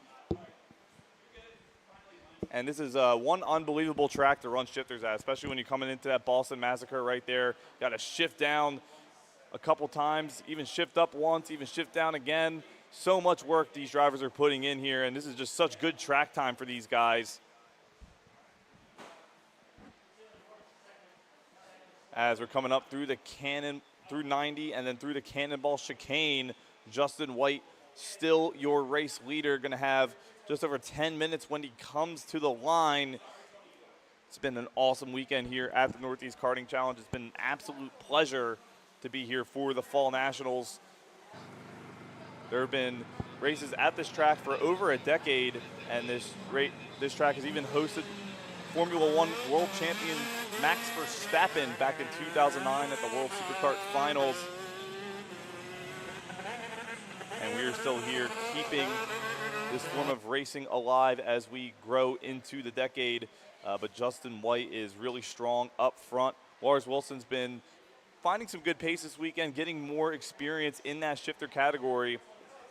Shifter karts have just always been something that entices anybody. Almost got Formula One acceleration. And even back in 2015, I'd say you would be able to see 2025 out there. And even if you go to the likes of USPKS and the Winter Tour, you'll see a big grid of shifters. And shifter karts are just absolute monsters and the absolute pleasure to watch as Lars Wilson coming through the Boston Massacre, going to make his way up into the CMC Motorsports back section.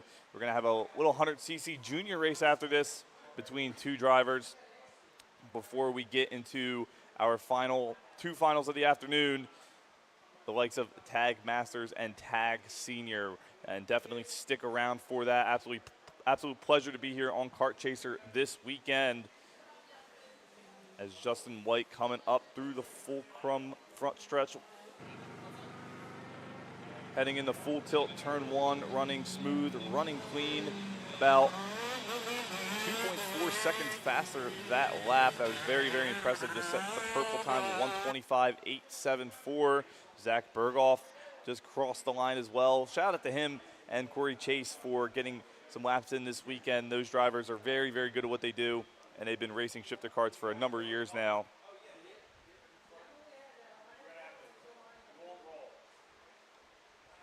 Definitely going to be seeing more Justin White at the big shifter races over the next few years. Definitely a very athletic class, takes a lot of strength, takes a lot of focus, and takes a lot of even knowledge to be able to be quick in this class. As Xander said earlier, the track has definitely stayed very consistently dry throughout yesterday, and then today it has just been sticking to the damp side just from everything going on. It's just been a steady mist throughout the day since the morning warm-ups. There's been some spots of sunlight, which has dried out the track a lot, but that could definitely create a wild card situation for the Tag Masters and Tag Senior Finals, as if somebody comes in on slick tires and the track is dry enough and they can find that dry line, they might be able to seriously make some noise today and possibly steal a win. Anything can happen, especially in motorsports here, as we're in the NSW mechanical shifter category. Thank you for tuning in to KC Premium for the main events this afternoon. My name is Matteo Giuliano once again, as Justin White coming into Gabriel Sports Cars. Turn number 2, 7 minutes and 26 seconds remaining. Again, it has been an awesome weekend here in New Jersey Motorsports Park for the NKC Fall National. First season of NKC, and some more memories to come as we head into 2024. 2024, we got a great program planned and are very excited to take it on as karting and motorsports grows in this part of the country. It's very, very important that you support your local kart shop, support your local racing, support local grassroots racing, which is how we're able to pump drivers into the national level. And motorsports is a lifelong passion that never ends. 6 minutes and 41 seconds left here in this shifter final. Justin White continuing to pull away, but Lars Wilson still picking up his pace just a little bit, as he was only 1.5 off that last lap.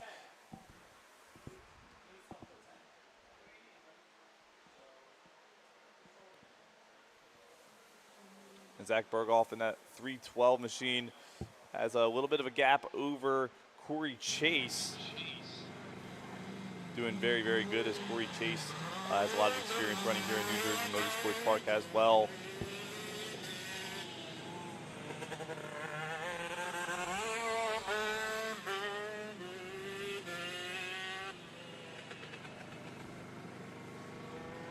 But if you're tuned in here, as you can see, the track is slightly starting to dry. There's some dry spots starting to come out. So if you're on those wet tires, you almost literally have to find wet spots just to keep your tires from overheating, because that's just something that can happen when the track starts to dry too much. But that's why I'm saying it's going to be interesting to kind of see what gambles and Hail Mary some of these teams throw at their drivers as we go into the Masters and Senior Finals. As I said, all these finals, 12 minutes to try to beat some impending storms that could be on their way. Justin White still building that gap. Lars Wilson ran his fastest lap of the session with a 1:26.804 last time by. Pretty impressive time. And Zach Berghoff putting some impressive times as well as he continues to grow his gap on Corey Chase. 100cc Junior is going to be up next.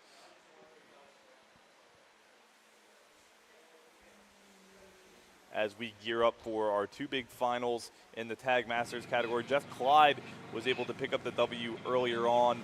Great work from him. He's been waiting for that for very long, but with the track drying here, you know, it's going to be a mix of drivers. Some drivers are going to be like, I want to run slicks. I want to see this dry out. I want to see the sun come out and steam this track up. And others are saying, please let it rain again. Please let it cover the track with another layer of water so I don't have to change tires again and so that I can have a chance. So it's very interesting to see what strategy calls drivers make now. This isn't like an IndyCar or a NASCAR race where you have pit stops throughout the race. Obviously, these are sprint races. So the strategy really just comes in with how you nail the setup and what tires you pick. You can really pick any tires, and it could be a game changer. You could be a driver that's not usually running at the front, but if you're on the right tire, you're pretty hard to beat. So maybe somebody can pull off an upset today and have a day that they will never forget, and that is something that can definitely happen in motorsports, as we see Justin White continuing to come up here through the CMC back section. 3 minutes and 46 seconds remaining.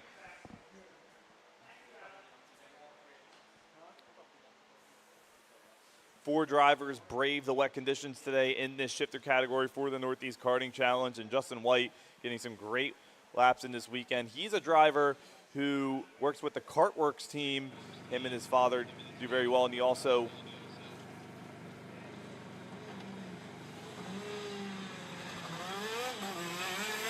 does track analysis. He has a track analysis business that he does at national races to help younger drivers find their way and find speed out there.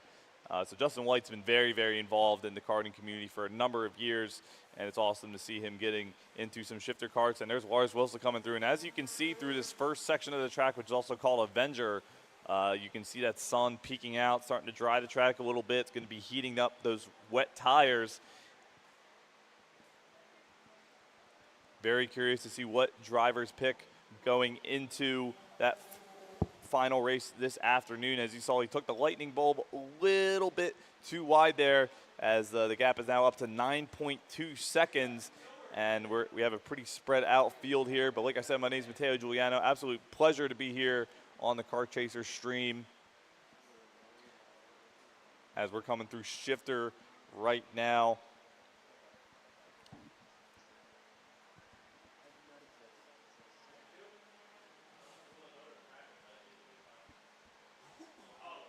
Now through the Cannonball Chicane, Justin White, all he has to do is keep it on the track, keep that thing running, and 2 minutes he's going to get the 2 to go.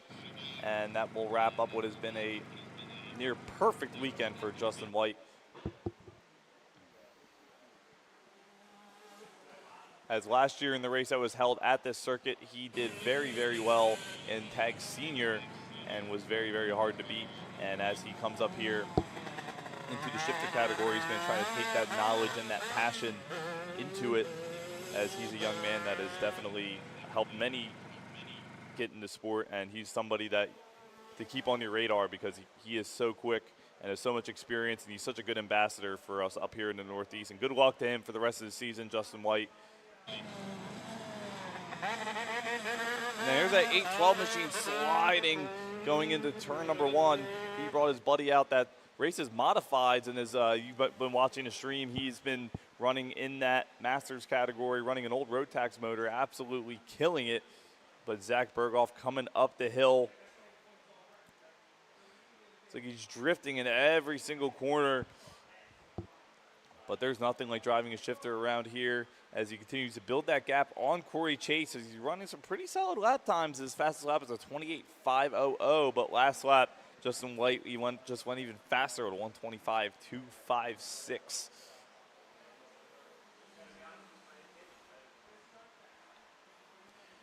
"36 seconds here. He is just going to make it, so he's going to come back around. He's going to get the 2 to go next time by. And we're going to be getting into 100cc Junior up next.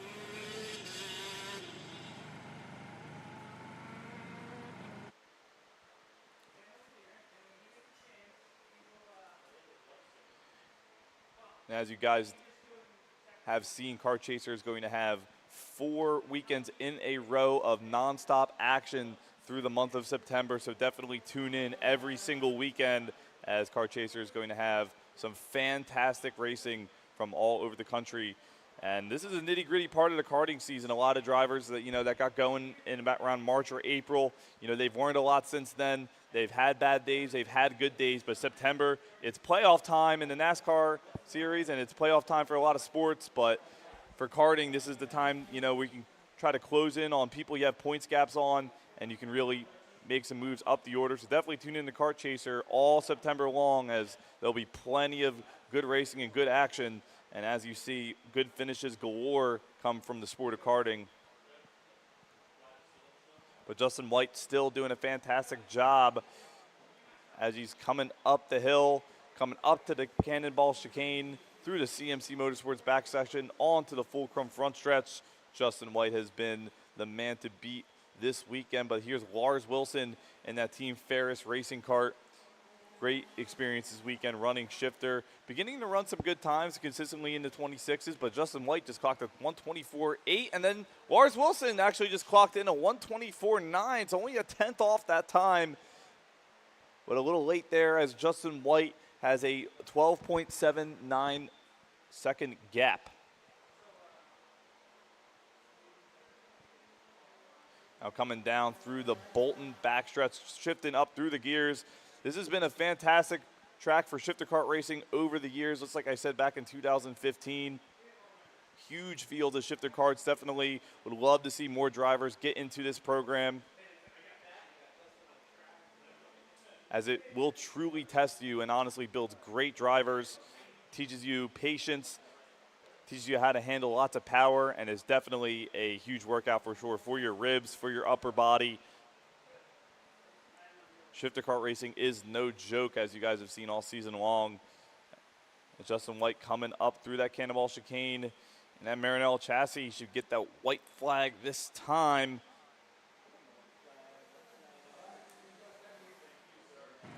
He is going to grab that white flag this time by Justin White's been unstoppable, and he went even faster now, 1:24.3. Like I said, Lars Wilson got a 1:24.9, so he got his pace a little bit late in this one, but he's just got one more lap to go as he comes through Gabriel Sports Cars turn number 2.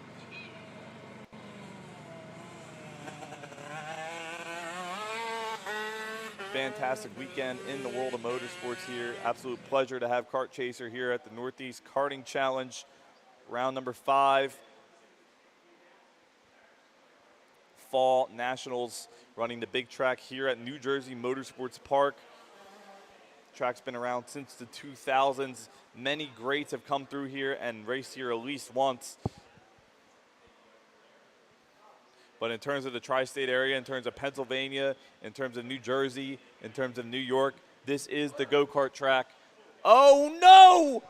Are you kidding me? Am I seeing what I'm seeing? Yes, I am. Justin White has a wheel fall off on the final lap, and then that means Lars Wilson is going to come through, and that's racing. You know what Yogi Berra said?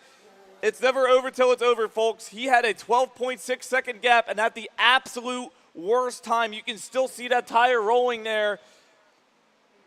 Justin White might not even make the podium if Zach Berghoff and Corey Chase are still out there running.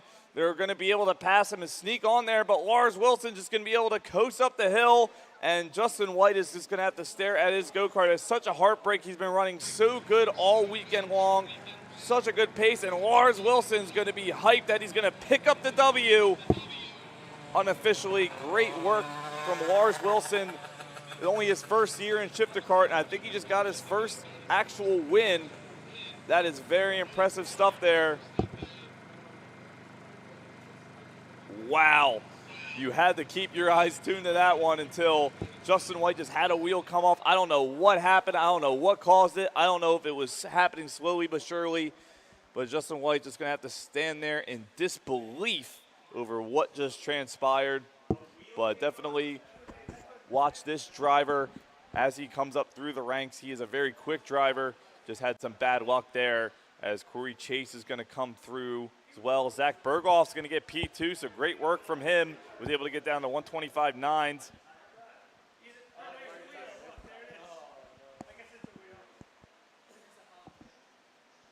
Unbelievable stuff there. You never know what can happen. It is never over until that checkered flag hits. And that's such a heartbreak for him. And yes, Corey Chase does cross the line, and he will take P3 in shifter. Time for 100cc junior now.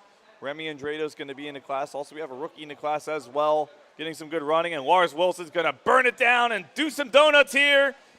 Lars Wilson thrilled about that one. We got two shifter karts doing some donuts. We got to love that, burning some rubber on that front stretch, having some fun, and Lars Wilson's going to love it. And Zach Berghoff's having a blast. He's hyped that he was able to make his way on the podium. Drivers having a blast this weekend, even with the rain.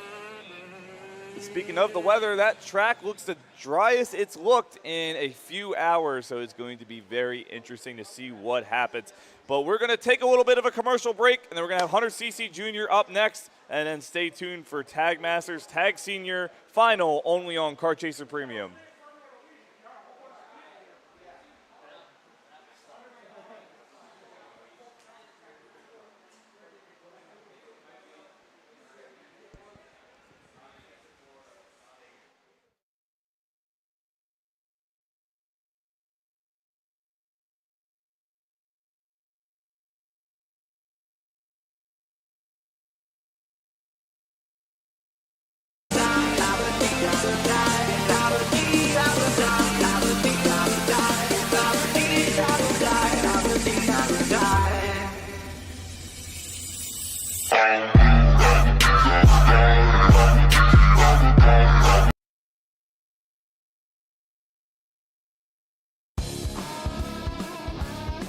Hi, I'm Frank from Gabriel Sports Car, owner and operator of Gabriel Sports Car. We're proud to be part of the Glasseret family.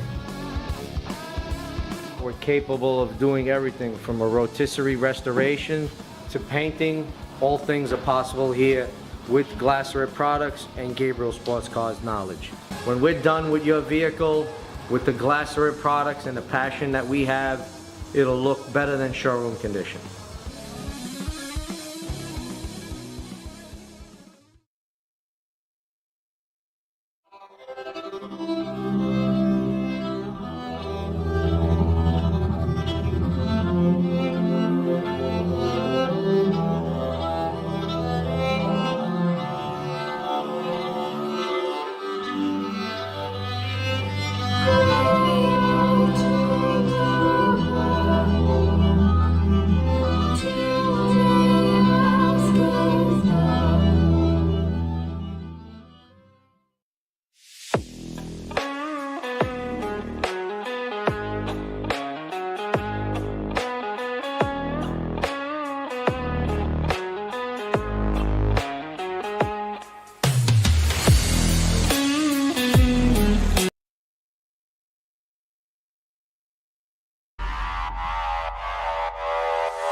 Yeah.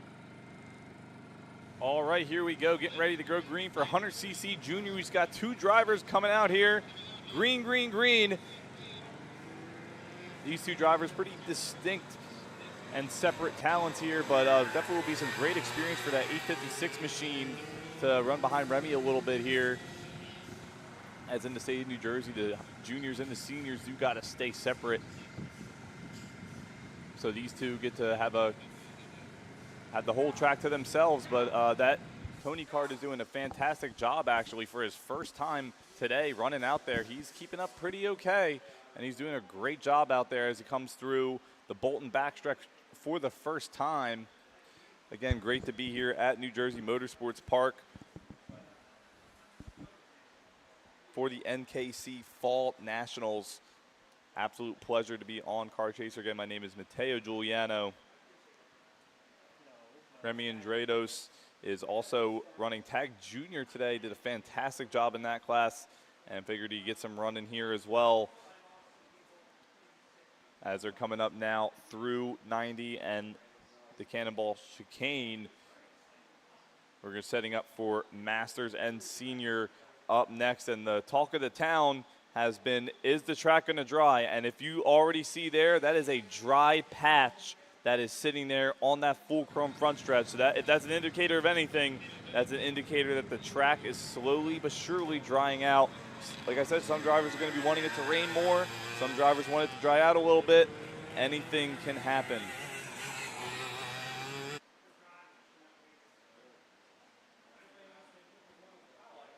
As Remy Andrade is going to put on an absolute clinic out there. Thank you for tuning in to Kart Chaser Premium. Like I said, all month of September, we're going to be live streaming races all over the country.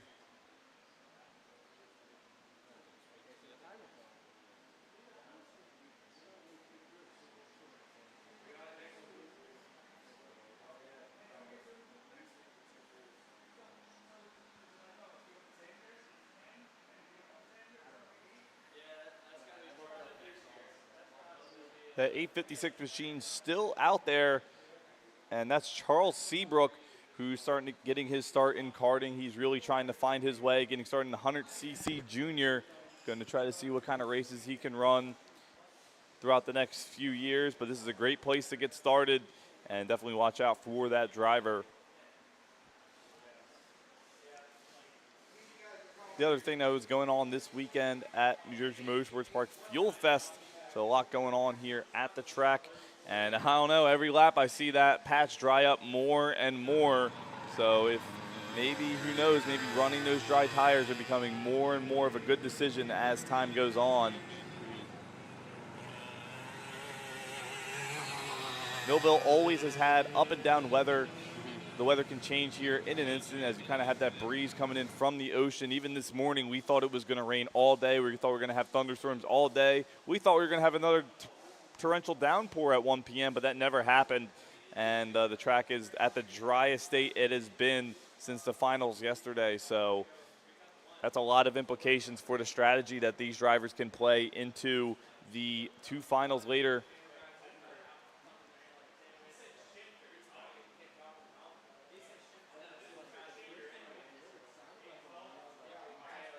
That's the talk of the town, just like I've been saying. Is it a dry track or is it a wet track?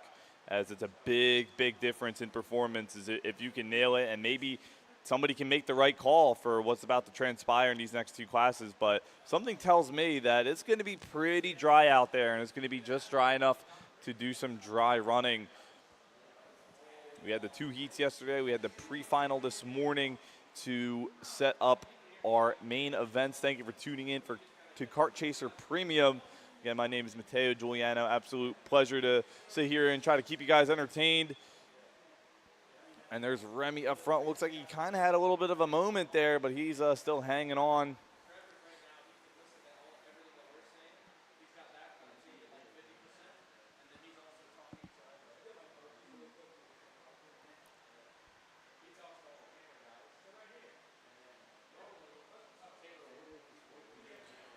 Coming down the Bolton backstretch now, once again. Going to be checking the weather here in just a moment just to see what kind of situation we could have over the next hour or 2 here as we have our final 2 races of the weekend. Huge thank you to Car Chaser for coming out to the Northeast Karting Challenge this weekend. This is us trying to bring racing to the New York, Pennsylvania, and New Jersey area. It's a very populated area, and we've seen karting grow so much over in Europe, and we're doing our absolute best to create a great, sensible place to race here in the Northeast. And this is where it is at. We've had 3 tracks this year. We've had Englishtown Raceway Park up in North Jersey, and we've had Hannon Motorsports over at Oakland Valley Raceway Park as well. Some great racing throughout the season. Some drivers getting their start this year, some veterans just out there ripping.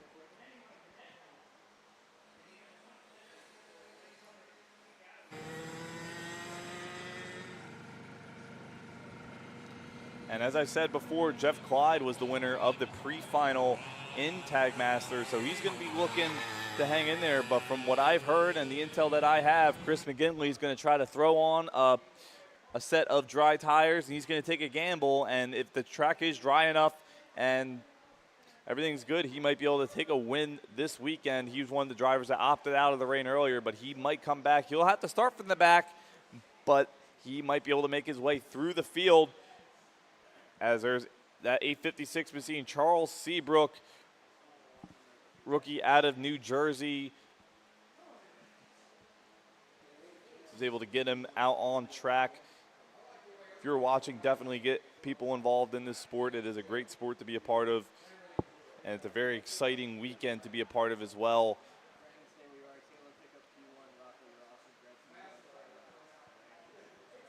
Remy Andreo's coming up to the Fulcrum front stretch. We're going to have 5 minutes remaining just until we have the 2 to go before we get into our final 2 races of the afternoon. A lot of racing going on this weekend. As you guys know, you have the FIA KZ Championships this weekend. They look very, very competitive. And speaking of SOTI, they had a pretty decent showing over there as well. As you see the sport getting more and more international by the year.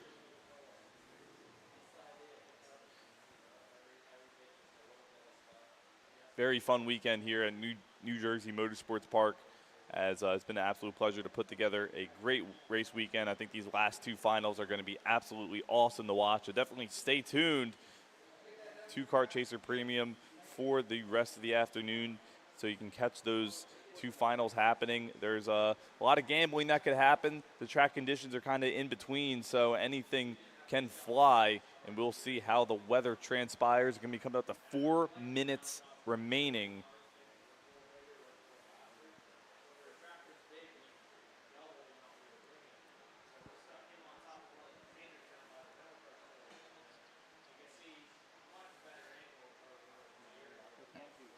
And just as I said, throughout this entire race, that dry patch only got drier.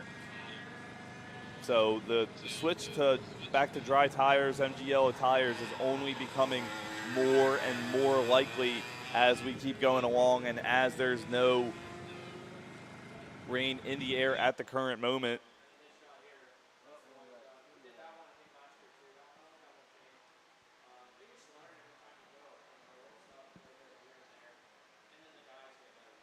Ryan Raffa's been the man to beat this weekend in that senior tag category in terms of Miami is concerned.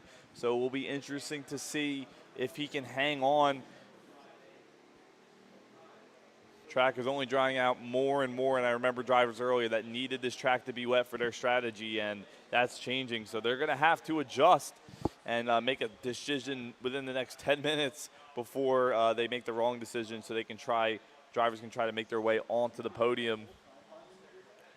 2 minutes and 50 seconds remaining in this 100cc junior final. Charles Seabrook was able to make it out this weekend and get some running in this 100cc junior class. Hoping to see him more and more at races to come.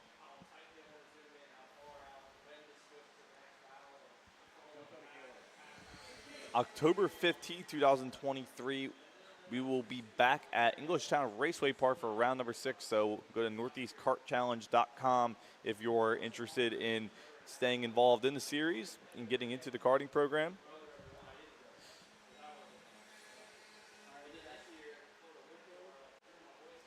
Thank you for those of you that are tuned in that might have me on in the background, or you just got it on a tab on your computer. Just waiting for our finals later this afternoon. The IndyCar Championship is today, as well as a lot of seasons are beginning to wrap up over these next few weeks and months here.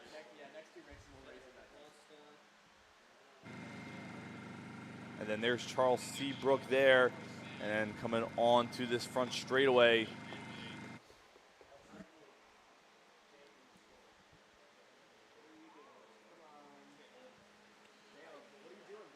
Minute and 27 seconds remaining before Remy Andrados is going to finally What the fuck was that, bro? get that white flag.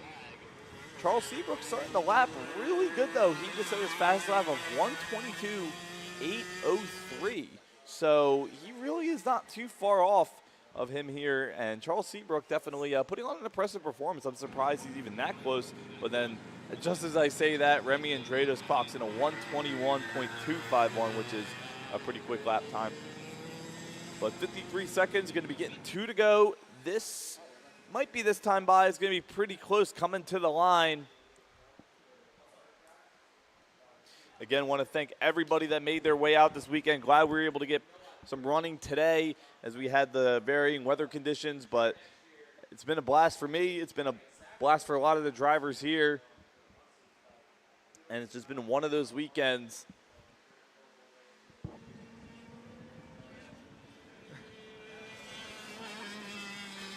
Charles Seabrook still running 122s, but Remy Andrados just went even faster and got a 121.251. Wow. Coming down to 10 seconds. We'll see if he's able to hit that start-finish line by the end of that. I don't think so, because 5, 4, 3, 2, 1. There it is. Going to be getting to 2 to go this time by. Has a very comfortable gap here of 18 seconds, but as we saw in that shifter race, no gap is safe, especially in this sport where anything can happen at any moment. So Remy Andrados going to just have to bring it home at this point, and then that would cap off a very impressive weekend for him, but definitely look out for him at more races on the national scene for the rest of the year, as he's definitely going to be a threat. And we've kind of seen the SODI program come up this year, as SODI Kart has been producer of rental karts for a long time, and obviously they've gotten into the competition game here as well. You know, over in Europe they had the SODI World Series, which is a very big rental kart championship, and then obviously a lot of drivers using SODI even in the FIA-KZ World Championships, different series all throughout the world. So it's great to see some SODI support here in the United States, here in New Jersey. Fucking insanity. But he's going to be getting that white flag this time by. Great run from Charles Seabrook, though. Definitely lapped some pretty impressive times. Is improving, but Remy Andrados that last time got a 1:20.966, so definitely very quick. I'm very curious to see what he does against other competition in months to come. But coming through the dogleg in that growing dry area, he's going to get that white flag. One more lap to go. He just has to hang on into there, and he will take the win in 100cc junior. Going to have 2 classes after this, so it's going to be Tag Masters coming up next. Anything can happen. Any strategy call can be made for those tires, so it'll be very interesting to see who picks what, and especially for that senior tag final later this afternoon.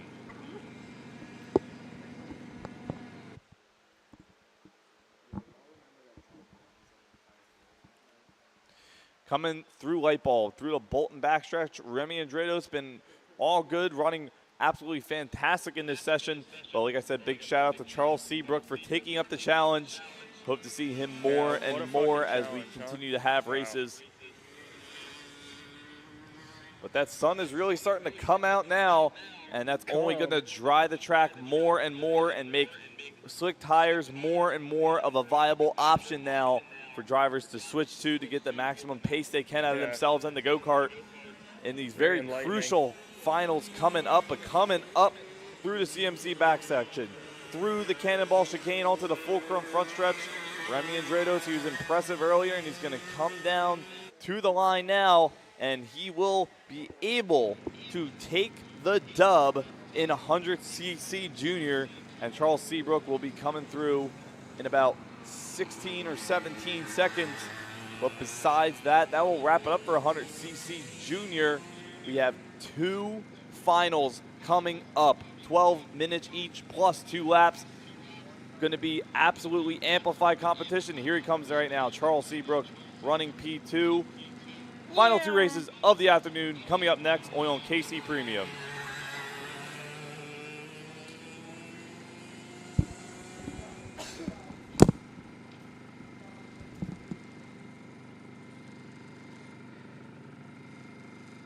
Trevor, I have a fantastic idea.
Two races left here at the New Jersey Motorsports Park Fall Nationals for the Northeast Karting Challenge. And look at how much the sun has come out here to dry this racetrack. Man, I didn't think we would be anywhere close to having the option to go to the slick tires. And for now, I don't think anyone's going to be on it in Tag Master, but a very closely watching Tag Senior audience will be paying attention. And Mateo touched on it earlier. He said about how, you know, that could make a huge difference. A driver that was nowhere near the front earlier this weekend might make that gamble to go on to slicks, and it could pay off. See the sun poking through the clouds here. It's turned into a nice afternoon in New Jersey, and we're green with our second to last race of the weekend. Fulcrum competition, Bolton Motorsports Tag Masters. Down to turn number 1, and a good start for Scott Mandel as he gets the jump over Jeff Clyde. And here we go up the hill to turn number 2. Side by side further back, there's Chris McGinley in the 671 trying to make up some ground. He's on the inside of Gallo Barros. He'll get around him coming out of turn number 3. And over and up to the Vanderstur Racing hairpin we go. Let's see, McGinley maybe inside there. Not going to happen. Jeff Clyde right on Scott Mandel. Not able to get through either through the chicane and down the back straightaway. Now we go side by side for third. Here he comes, looking inside clear. Down and through for Chris McGinley in the 671. He's already picked off a bunch now as he charges towards the front with, again, Scott Mandel leading. Jeff Clyde second, looking for a crossover move on Mandel. He'll get it done. And here comes McGinley as well. It's a Comp Kart 1-2, and they're still battling further back here, Taylor. It's a great battle on the opening lap here for your Tag Masters as they head down to the Cannonball Storage chicane. The 2 Comp Karts now starting to pull away from Scott Mandel in the EOS kart as we see Bo Amato inside the top 4 after that great run in the pre-finals. He's looking to get third position away as they come to the start-finish. I'm trying to look close. I think we may have slick tires on for Chris McGinley on the comp card. He might have switched back over to those MG or MG red compound or MG either yellow or red compounds for Tag Masters. So the switching off the wet tires might have been the ticket. It's a hybrid race. I wasn't sure if there's anyone going for it. It looks like he has. It's paid off. You can see the number 72 is Scott Mandel. He's on the wet tires, but the front three are on slicks. Jeff Clyde in second, Chris McGinley leading, and Bo Amato into third. This group further back that's already falling a good ways back from the top three, they're on the wets. So it's slicks in one group up front, wets in another. McGinley, by the way, has gone around Jeff Clyde. He now is your new leader, and it's Bo Amato applying some pressure to Jeff Clyde for second through the CMC Motorsports back section. So if there were any questions to be answered for the Tag seniors of which tire compound to go to, it's got to be the slicks for their final race coming up here, as we're just a couple of moments in to the Bolton Motorsports Fulcrum Competition Services Tag Masters. And Bo Amato a little bit sideways there, coming to the double left, but he gathers it back up. Still third, still safe. Comp carts 1, 2, 3 with 2 laps complete, Taylor.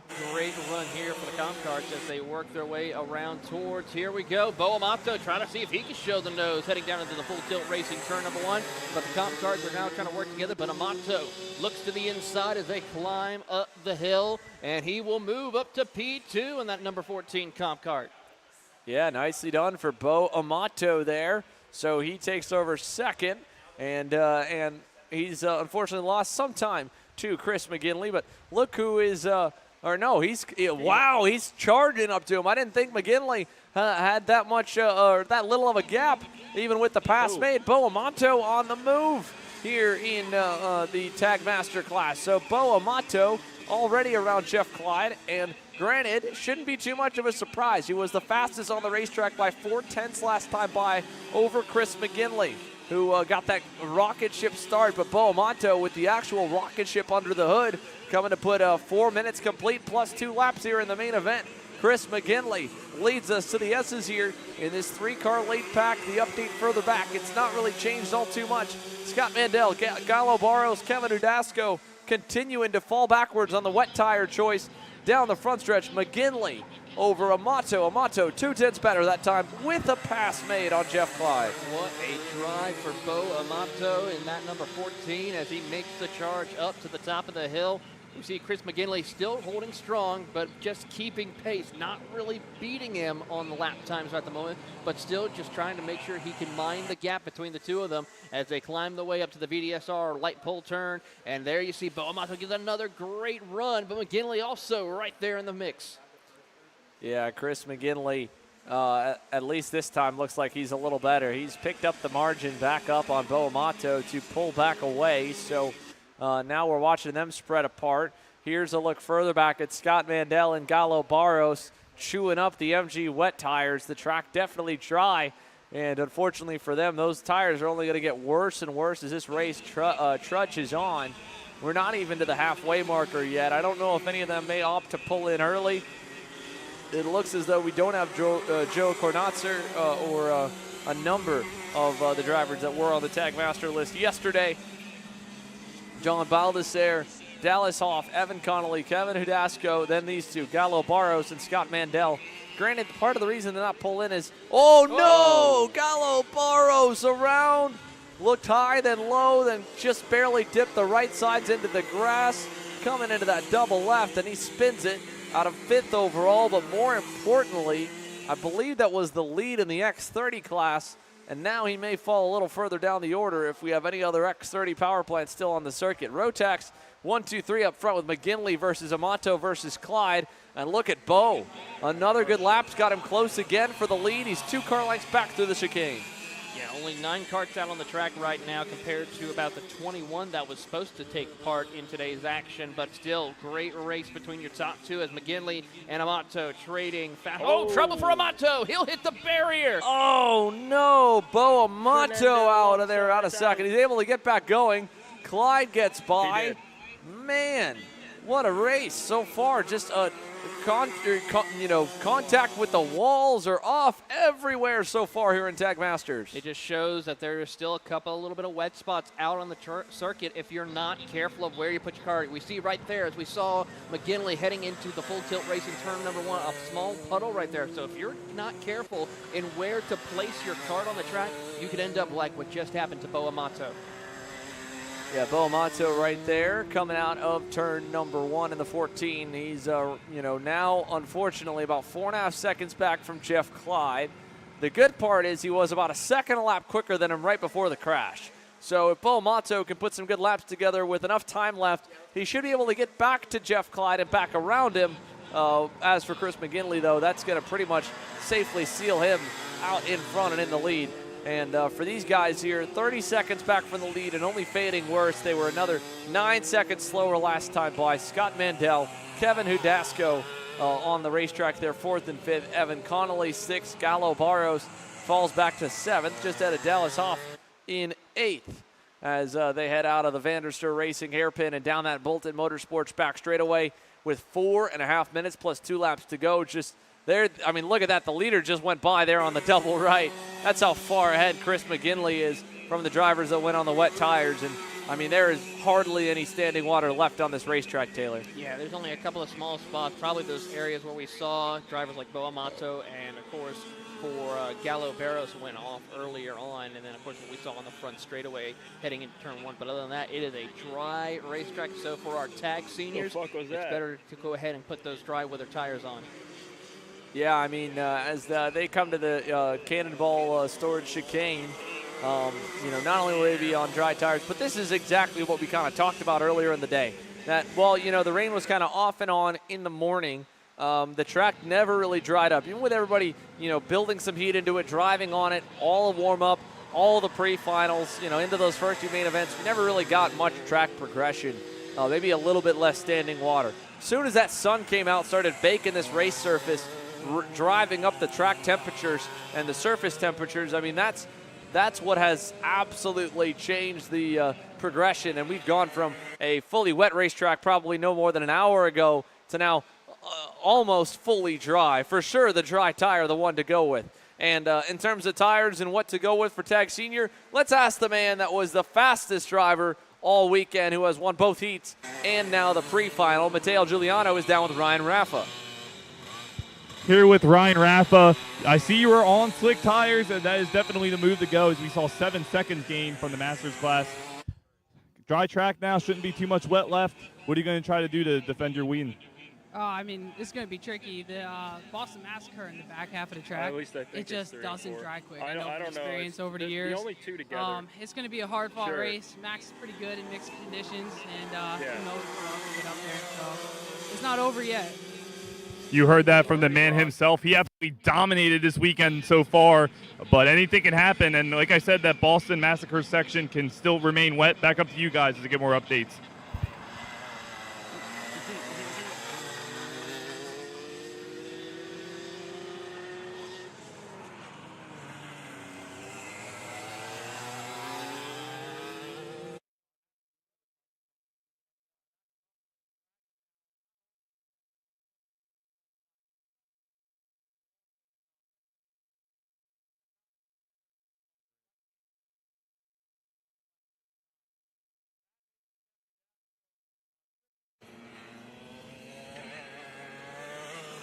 Info for us. So let's go down to Matteo Giuliano. Matteo?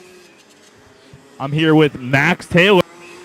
Looks like everybody's on slicks here. I don't see anybody rolling down with wet. Looks like most of the track is dry now, but Ryan said that Boston Massacre section has a tough time drying, so this is going to be a tough race. Do you think he could try to give Ryan a challenge and possibly maybe steal the win this weekend? Yeah, I think it'll be a really fun race. The mixed conditions always makes it interesting. Maybe there'll be some other people to get some fun in there and have a good race. Throughout the weekend, Ryan's beat me. I got second, but I was just going easy on him. Giving him a little bit of confidence boost. But it'll be fun in the final. I'll throw some stuff at him. Oh, well, you heard the man himself. He's going to try to go for Ryan Rapp, and he said he's been going easy on him. So Max Taylor has some confidence going into this final. Back up to you guys. Thank you, Mateo, and we'll keep an eye on everything on the grid here as things come to a close for Kevin Hidasco. Unfortunately, a good run, even on the wet tires, was still running inside the top 5. I think he's realized that the bumper has broken now, and he is just slowly making his way around to the pit lane to end his day about 2 laps early. On the flip side, Chris McGinley has started lapping the field, ladies and gentlemen. The comp car driver is just out of this world right now. He's already into that inner opening sector coming up to the Vanderster Racing hairpin. There he is, the 671. I mean, he is 11 seconds out from Jeff Clyde. Another probably 6 to 8 away from Bo Amato. Actually, no, Bo Amato had another problem. He's now 22 seconds back from second, 33 from the lead. But Chris McGinley has lapped almost up to about 5th. I think now, as he's gone around everyone, Evan Connolly, Gallo Barros, Dallas Hoff, John Baldessar. Got around Scott Hidasco because of the mechanical, and he's coming up on Scott Mandel for 4th. So lapping all the way almost up into 4th here for the race leader, Chris McGinley. Super impressive stuff. He's going to come to the line this time by. It'll be the 2 to go signal. 2 laps left. There's Kevin Hidasco up the line, about to get to him. That'll lap him up to the edge of the top 5. Gallo Barros is hanging on by a thread as well in the lead lap. So is Evan Connolly. Oh, no, that's Connolly right there. So that moves the man in 6th. Now a lap down here with a lap and a half to go, Taylor. Yeah, he's about to close in on Gallo Barros right now to lap up to the 5th position here, as we see, of course, the driver of Kevin Hidasco already in the pits here trying to get his car through the scales. Unfortunate day for him. There you see Bo Amato right there, the 3rd place driver, as we watch Chris McGinley put on a dominant and smart choice to put on those slick tires as they work their way through the back half of the CMC Motorsports back section, as to see Galabartos giving a little tough time right there for McGinley. Bit of a tough time for you there, Taylor, getting all the names right, eh? Gallo Barros falling back, though, like you said. That moves all but the top 4 off the lead lap, and it'll probably end about there for Chris McGinley. I'm joking about Jeff Clyde winning. I mixed him up in the pre-final. He didn't go out there on the wet tires. He was waiting for it to dry up. It has dried up, and now 1 lap left. Chris McGinley on his way to a dominant run in Fulcrum Competition Service in Bolton Motorsports Tag Masters. Jeff Clyde back there in 2nd, about 15 seconds away from the race leader. Pre-final win. That'll get him a lot of points in the championship, moving to the final 2 rounds of the season later this year. And then, of course, for Bo Amato, looked like he might have had the pace to challenge this guy here with Chris McGinley. But that 1 spin for Bo, taking him off the racetrack. He's rebounded well. Still going to come home with a safe and sound 3rd place finish on the podium. But at the end of the backstretch here, into that CMC back section, Chris McGinley putting on a clinic, fastest lap, pulling nearly 15 plus seconds over anyone else, lapping up to the top 4, almost lapping up to the top 3.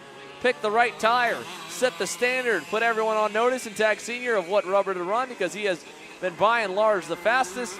And as he comes through the chicane for the final time, he'll exit, pedal to the floor in Tag Masters. 1 race remains. This one's all done and wrapped. Chris McGinley wins the main event in Tag Masters. We'll have to wait quite a bit for Jeff Clyde to cross the line. There's Gallo Barros. He'll officially end up in 5th. There is Evan Connolly, 6th. 1 lap down, Dallas Hoff. There in 7th. There is Jeff Clyde. P2 in the main, P1 in the pre-final. Good day for Jeff Clyde. A solid performance there. And again, it'll be a long wait for the rest of the field, but if we pull up the results, we'll get to see roughly where they are, because I don't think much will change here on this final lap. Meanwhile, while we've got the results pulling up for you, Tag Seniors getting set to go. Let's go down to Mateo on grid. Here I am with Ian Frankenberger starting P13 overall. Listen, everybody's just switched to slicks. There still should be some wet spots left. How are you going to approach this final race of the weekend? Well, it's my first time here. I'm looking to just take it easy. I got my lucky purple suit on. We're looking to, just move forward, but keep it clean. It's my only go-kart, Well, Ian Frankenberger is putting it all on the line today to try to make it happen. I'm also going to go right here. While he's right here, I got Liam Kerper here getting ready for this tag senior final. Listen, it's probably one of your bigger races that you've probably ever had here. You're on dry tires. Everybody's on dry tires. How are you going to try to approach this start to try to maybe sneak into the top 5? Just be aggressive as possible and see how many spots I can make up. Liam Kerper's a man with a plan. He has experience here. He's going to try to capitalize as we go into our senior final. Send it back up to you guys, and maybe we'll get a couple down here before we start the race. We'll take one more commercial break here, folks, before Tag Senior gets underway. Again, it's the headline class, the main event, the final session of the weekend for the Fall Nationals here at New Jersey Motorsports Park, presented for the Northeast Karting Challenge, presented by CMC Motorsports. When we come back, it's time to go racing one more time.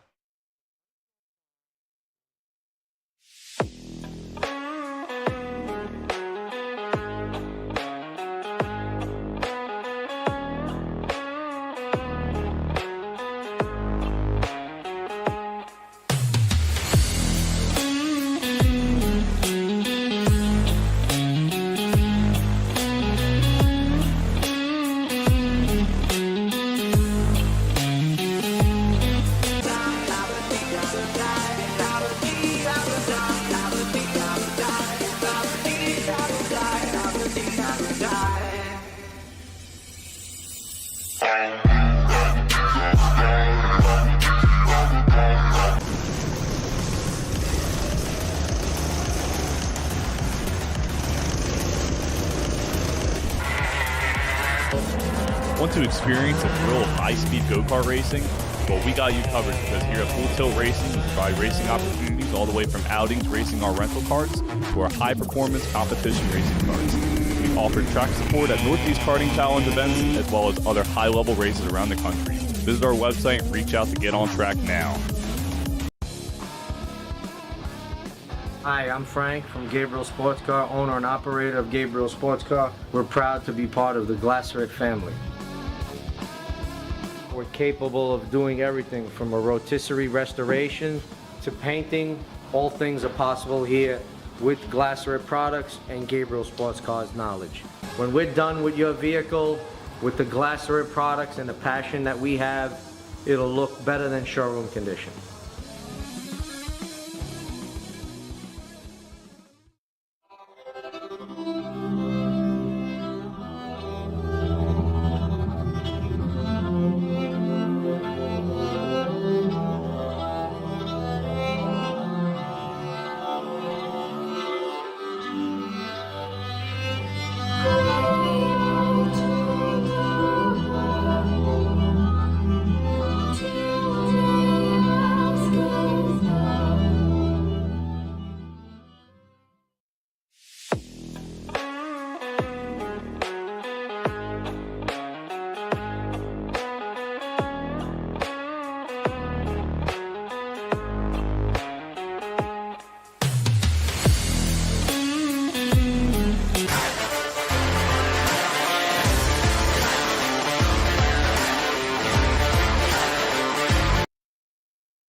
Let's get set for one more time through. The full grid of tag seniors are set and ready to go. It's time, ladies and gentlemen. Ryan Raffa and Max Taylor on scuff MG yellows. Everybody else pretty much on brand new sticker tires. 12 minutes plus 2 laps. No green that time by. We'll send them around one more time. It'll give us a little bit more of a moment to kind of go through the rest of the lineup. So the first few drivers on new tires. Anthony Pryor and Sutter Gable, the Mike Doty Racing teammates there on row number 2 on the blue and yellow line LN carts. Row 3 has Spencer Patterson on the inside. Alongside him, Andrew Procario. Row 4 has got Chris Harrower and Lars Wilson. Row 5, Mitchell Kristoff and Brenna Schubert. Liam Kerper, who we spoke to there moments ago with Mateo on the grid, rolls off 11th. Tom Engblom, 12th. Kai Broben Facino and Terrence Patton on row number 7. Neil James and Ryan Kilbashian on row 8. Giuliano Stefanato and Dimitri Olsemalar on row number 9. Omar Wagvile Ossery and Adi Reina on row 10. Ian Frankenberger, Alec Gelsius round off the field. If we've got everyone together, I believe we're missing a couple, but we've definitely got more than the pre-final. It's a big grid. It's Tag Senior presented by Amian Rotax, and it's green down to turn number 1. There goes already down the inside trying to get through Anthony Pryor on Max Taylor. Not going to happen. Over to turn number 2. Taylor covers off the inside, and Ryan Raffa leads us out of the Gabriel Sports Car turn and out of turn number 3. What a jump right there by Ryan Raffa and Max Taylor as they try to hold on here and work their way up to the VDSR pin, up to the VDSR turn as they work their way down the Bolton Motorsports back straightaway here. It is now full tilt 1-2 and pulling away as they head down to the CMC back section. Yeah, look at this here as they go through. Ryan Raffa, Max Taylor, again, they're on used rubber. They're going to fire off a little better in the opening couple laps.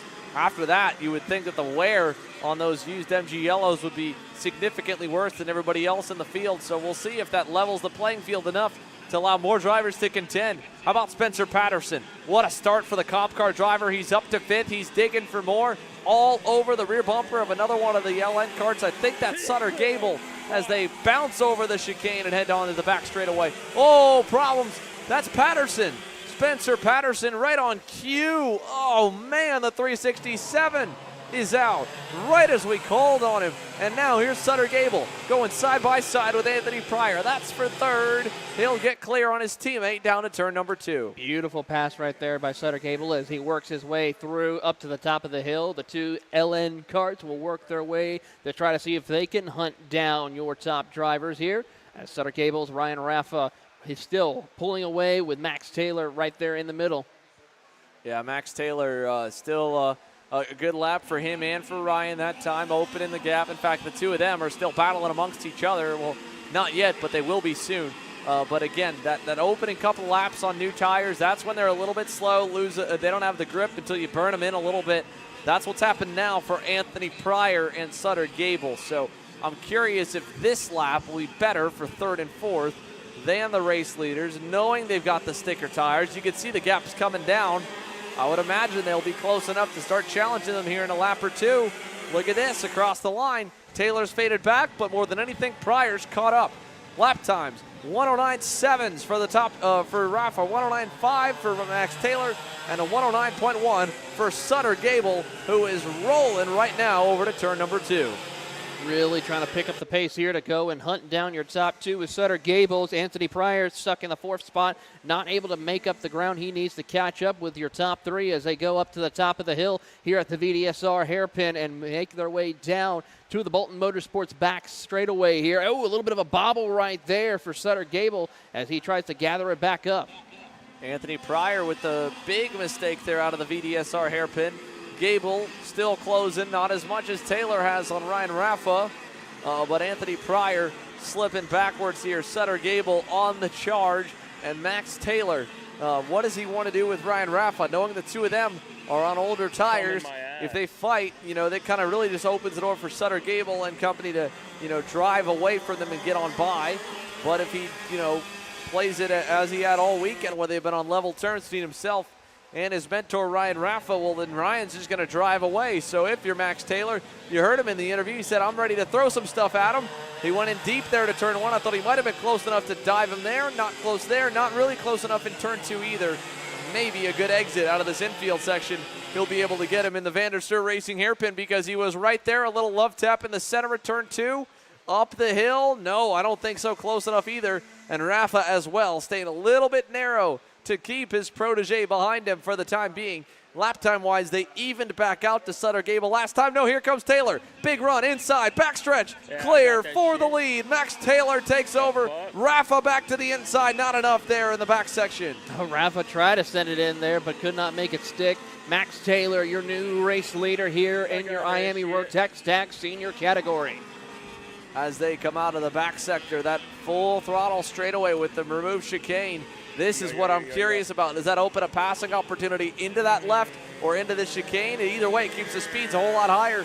And they're going to rip by us here at about 75 miles an hour. Ryan Raffa versus Max Taylor down to turn 1. He's on him. He's going to duck to the outside. Has the inside for the bend. Maybe a crossover. Taylor cuts it tight. Not tight enough. Raffa gets a nose down low. He'll get clear through 2. And Max Taylor trying to hang on the outside, has to tuck back in. Here comes Sutter Gable back in third. He'll pull alongside Taylor. They're wheel to wheel. Gable is through for second. Taylor back to third. What a pass right there by Sutter Gable, and hopefully with this, the fresh tires are starting to come in, and now Rafa has to be careful because here comes Sutter Gable down the Bolton Motorsports back straightaway. He tries to see if he can get a couple of kart lanes closer to set up for another pass. Max Taylor right there on him as they try to work their way through the CMC back section. Max Taylor, at least now, he can hope that Sutter Gable can mess with Rafa and get around, but as well, he's got to be worried about Sutter because for a little bit they were even on pace, but he knows that his tires may fall off at some point off a cliff, and Sutter Gable in the first session of those MG Yellows might be a little bit better off. And Rafa and Taylor doing this to kind of add some extra competition, add a challenge, train themselves a little bit better, and allow the field as well to really mess with them. And while this is all going on, there's still good battles further back as well. Here's your top three coming out of turns 1 and 2. As for the groups further back, well, Anthony Pryor just fell behind Andrew Precario. So Precario going by now, Pryor back on him. This is the fight for 4th and 5th. And then you go back from then, there's more as well. Here's coming up the hill, Pryor back around Precario. Not going to change in the Vanderster hairpin. They stay the same, and it's a big gaggle, it looks like, about 6th or 7th on back. Check this out. Lars Wilson, 3.5 seconds away, is leading a big train. It's Brenna Schubert in that train, as well as Giuliano Stefanato, Chris Harrower, and Kai Broben Facino. All in that grouping there, just now coming into the infield back section. Great run right there by Lars Wilson to hold on inside the top 6 right now as Brenna Schubert is trying to get her way up a little further, maybe have a shot of a top 5 run as we watch and see here between the battle between Anthony Pryor and Andrew Precario as they head down across the front straightaway.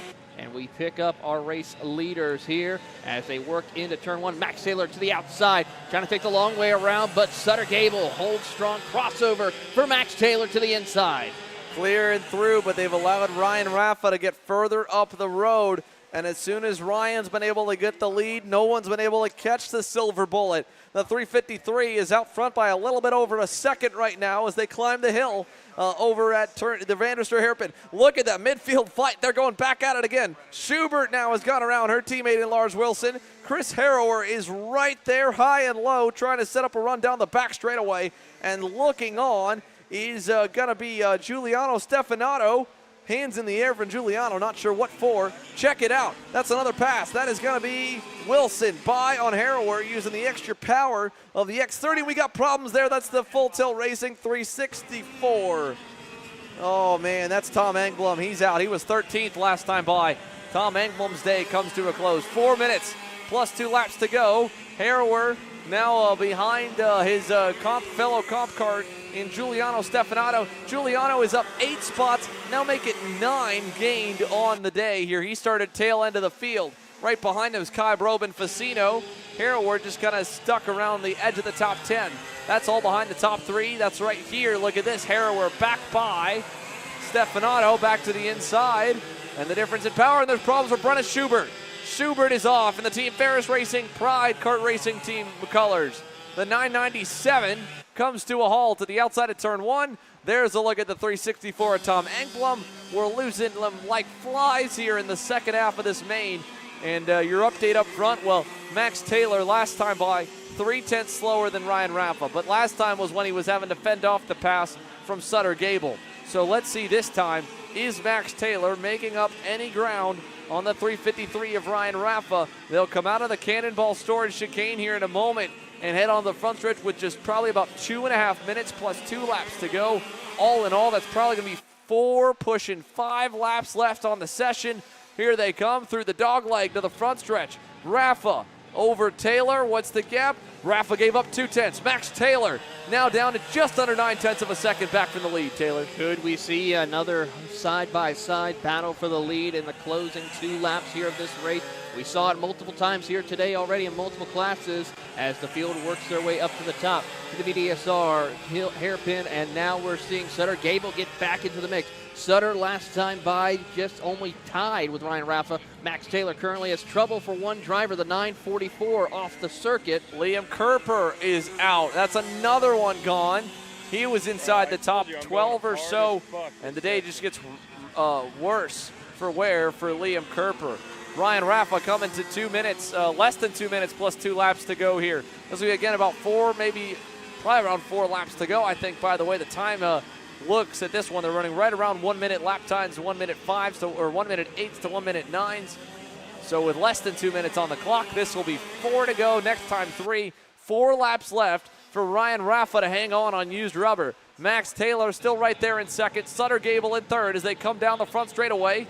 No changes, and that time Raffa opened the gap back up. 2/10 back up on Max Taylor and Sutter Gable. Gable's being a loyal pusher, hasn't really challenged him much since falling back into third. Andrew Precario, by the way, he pulled away quite a bit from Anthony Pryor. They're kind of by themselves, and then this is the new battle. It is Lars Wilson in sixth over Chris Harrower coming out of turn number 2. While the leaders head down the backstretch, let's pick them up here out of 3 and up the hill to the VDSR hairpin. Harrower, bumper, looking inside, clear. Chris Harrower now into 6th. And a good recovery after fading pretty far backwards in that midfield fight earlier on in this one. Yeah, Chris Harrower now having to hold on here inside a top 6 run as he has to deal with, of course, the driver of Lars Wilson in amongst him as they work their way through the CMC back section of the course. Great fight here in your final couple of seconds in the tag senior category as we pick up the race leaders now coming across the front straightaway. It is going to be 30 seconds plus 2 laps, so 3 laps to go for your leaders as they head into Full Tilt Racing turn 1. Max Taylor's digging with everything that he's got left in this here to see if there's any juice left in that number 1 Full Tilt Racing Tony Kart over Sutter Gable. That time through, it was still another 10th off the pace of Ryan Raffa, so no change in the margin. In fact, it went up to 1.2 seconds from first back to second. Gable still keeping him honest, but Gable was even a little bit slower the last time as well. So with Max Taylor still giving it everything he's got, there's 2 benefits at least potentially. There's obviously the hope that he could get back up to Ryan Raffa. That's about out the window as we're coming to 2 to go this time. Out of 1.2 second gap, he'd need a big mistake out of a kid who's grown up racing here and has raced here since he was just 8-9 years old in cadet racing action. But he's at least opening the gap up enough to have a cushion back to Sutter Gable, not have to worry about the fight for second, and he can just run it to the end. So through that Cannonball Storage chicane, we'll head past the CMC Motorsports Arch to the double sticks. 2 laps to go, this time by Ryan Raffa, Max Taylor, Sutter Gable, 1, 2, 3, out in front by a big margin here as they come out of turn number 1. Really a great chance for Ryan Raffa to sweep the weekend here at New Jersey Motorsports Park as they climb up the hill to the VDSR hairpin, and Max Taylor running out of options. He's now got to go into the defensive to keep Sutter Gable from going around him and not making it a Full Tilt Racing 1-2. Yeah, he's just got to keep doing what he's doing. Last time by, he did lose a little bit to Sutter, but overall, this lap looks a little bit better. Lap and a half to go for Ryan Raffa and for Max Taylor and Sutter Gable. Looking on the score chart for other gaps, Lars Wilson not far back from Chris Harrower. Again, that's about 15 seconds away from the lead. As the leaders exit the back section, that's when the next few drivers are coming into it. Here's a look. Oh, looks like Wilson's falling back. It's Kai Broman Facino onto the bumper in the black helmet on the blue and yellow comp cart. He's right there on Lars. Again, this is interclass battling as Lars is on the X30. The radiator on the right side denoting that Kai Broman Facino's on the Rotax power plant. So intermixing in the tag senior division. But all this, again, a long ways back from the leaders who have just hit the white flag. 1 to go. Ryan Raffa does have potential lap traffic up the road of Ryan Kilbashian, but just 1 more lap remaining here for the field as they come out of turn number 3. One more time around for Ryan Raffa to sweep the weekend in all races he's entered this weekend here for the tag senior Miami Rotax division as he approaches the lap traffic down the Bolton back straightaway here. He's just going to try to set to cruise control and come home with the checkered flag. Yeah, just a few more turns left on a racetrack he knows oh so well, a racetrack he's trained Max Taylor oh so well on. To end 1-2 as they got to get through lap traffic. Taylor's got to get through it nicely. He will. Sutter Gable will as well. He won't be able to use it as a pick to get closer to the number 1 plate. I think that's going to stay pretty even to the finish. Coming to the checkered flag, the silver bullet is going to pull another one. It'll be a clean sweep of this weekend sessions. Ryan Raffa's fist already in the air. He knows he's got it. Out of the double right, it is Ryan Raffa victorious on Sunday afternoon in Tag Senior. Taylor, Gable, they're second and third. Andrew Procario, Jimmy in fourth will cross the line there with a good run. Ends up with a solid performance there to go inside the top 5. Believe the highest running Rotax will be Anthony Pryor, so he wins that subdivision there. He gets 5th overall. Chris Harrower 6th. Lars Wilson, Kai Robin Facino, Ian Frankenberger, and Mitchell Kristoff round off your field in Tag Senior, presented by AMA USA East and Race Rotax. Lots of DNFs there, unfortunately, in that one. It'll cycle on through. For all of you watching, and for the entire Northeast Karting Challenge staff and the New Jersey Motorsports Park staff as well, for all the racers in the paddock, and for all of us here at Kart Chaser, alongside me is Taylor Burris. I'm Xander Clements. Good night.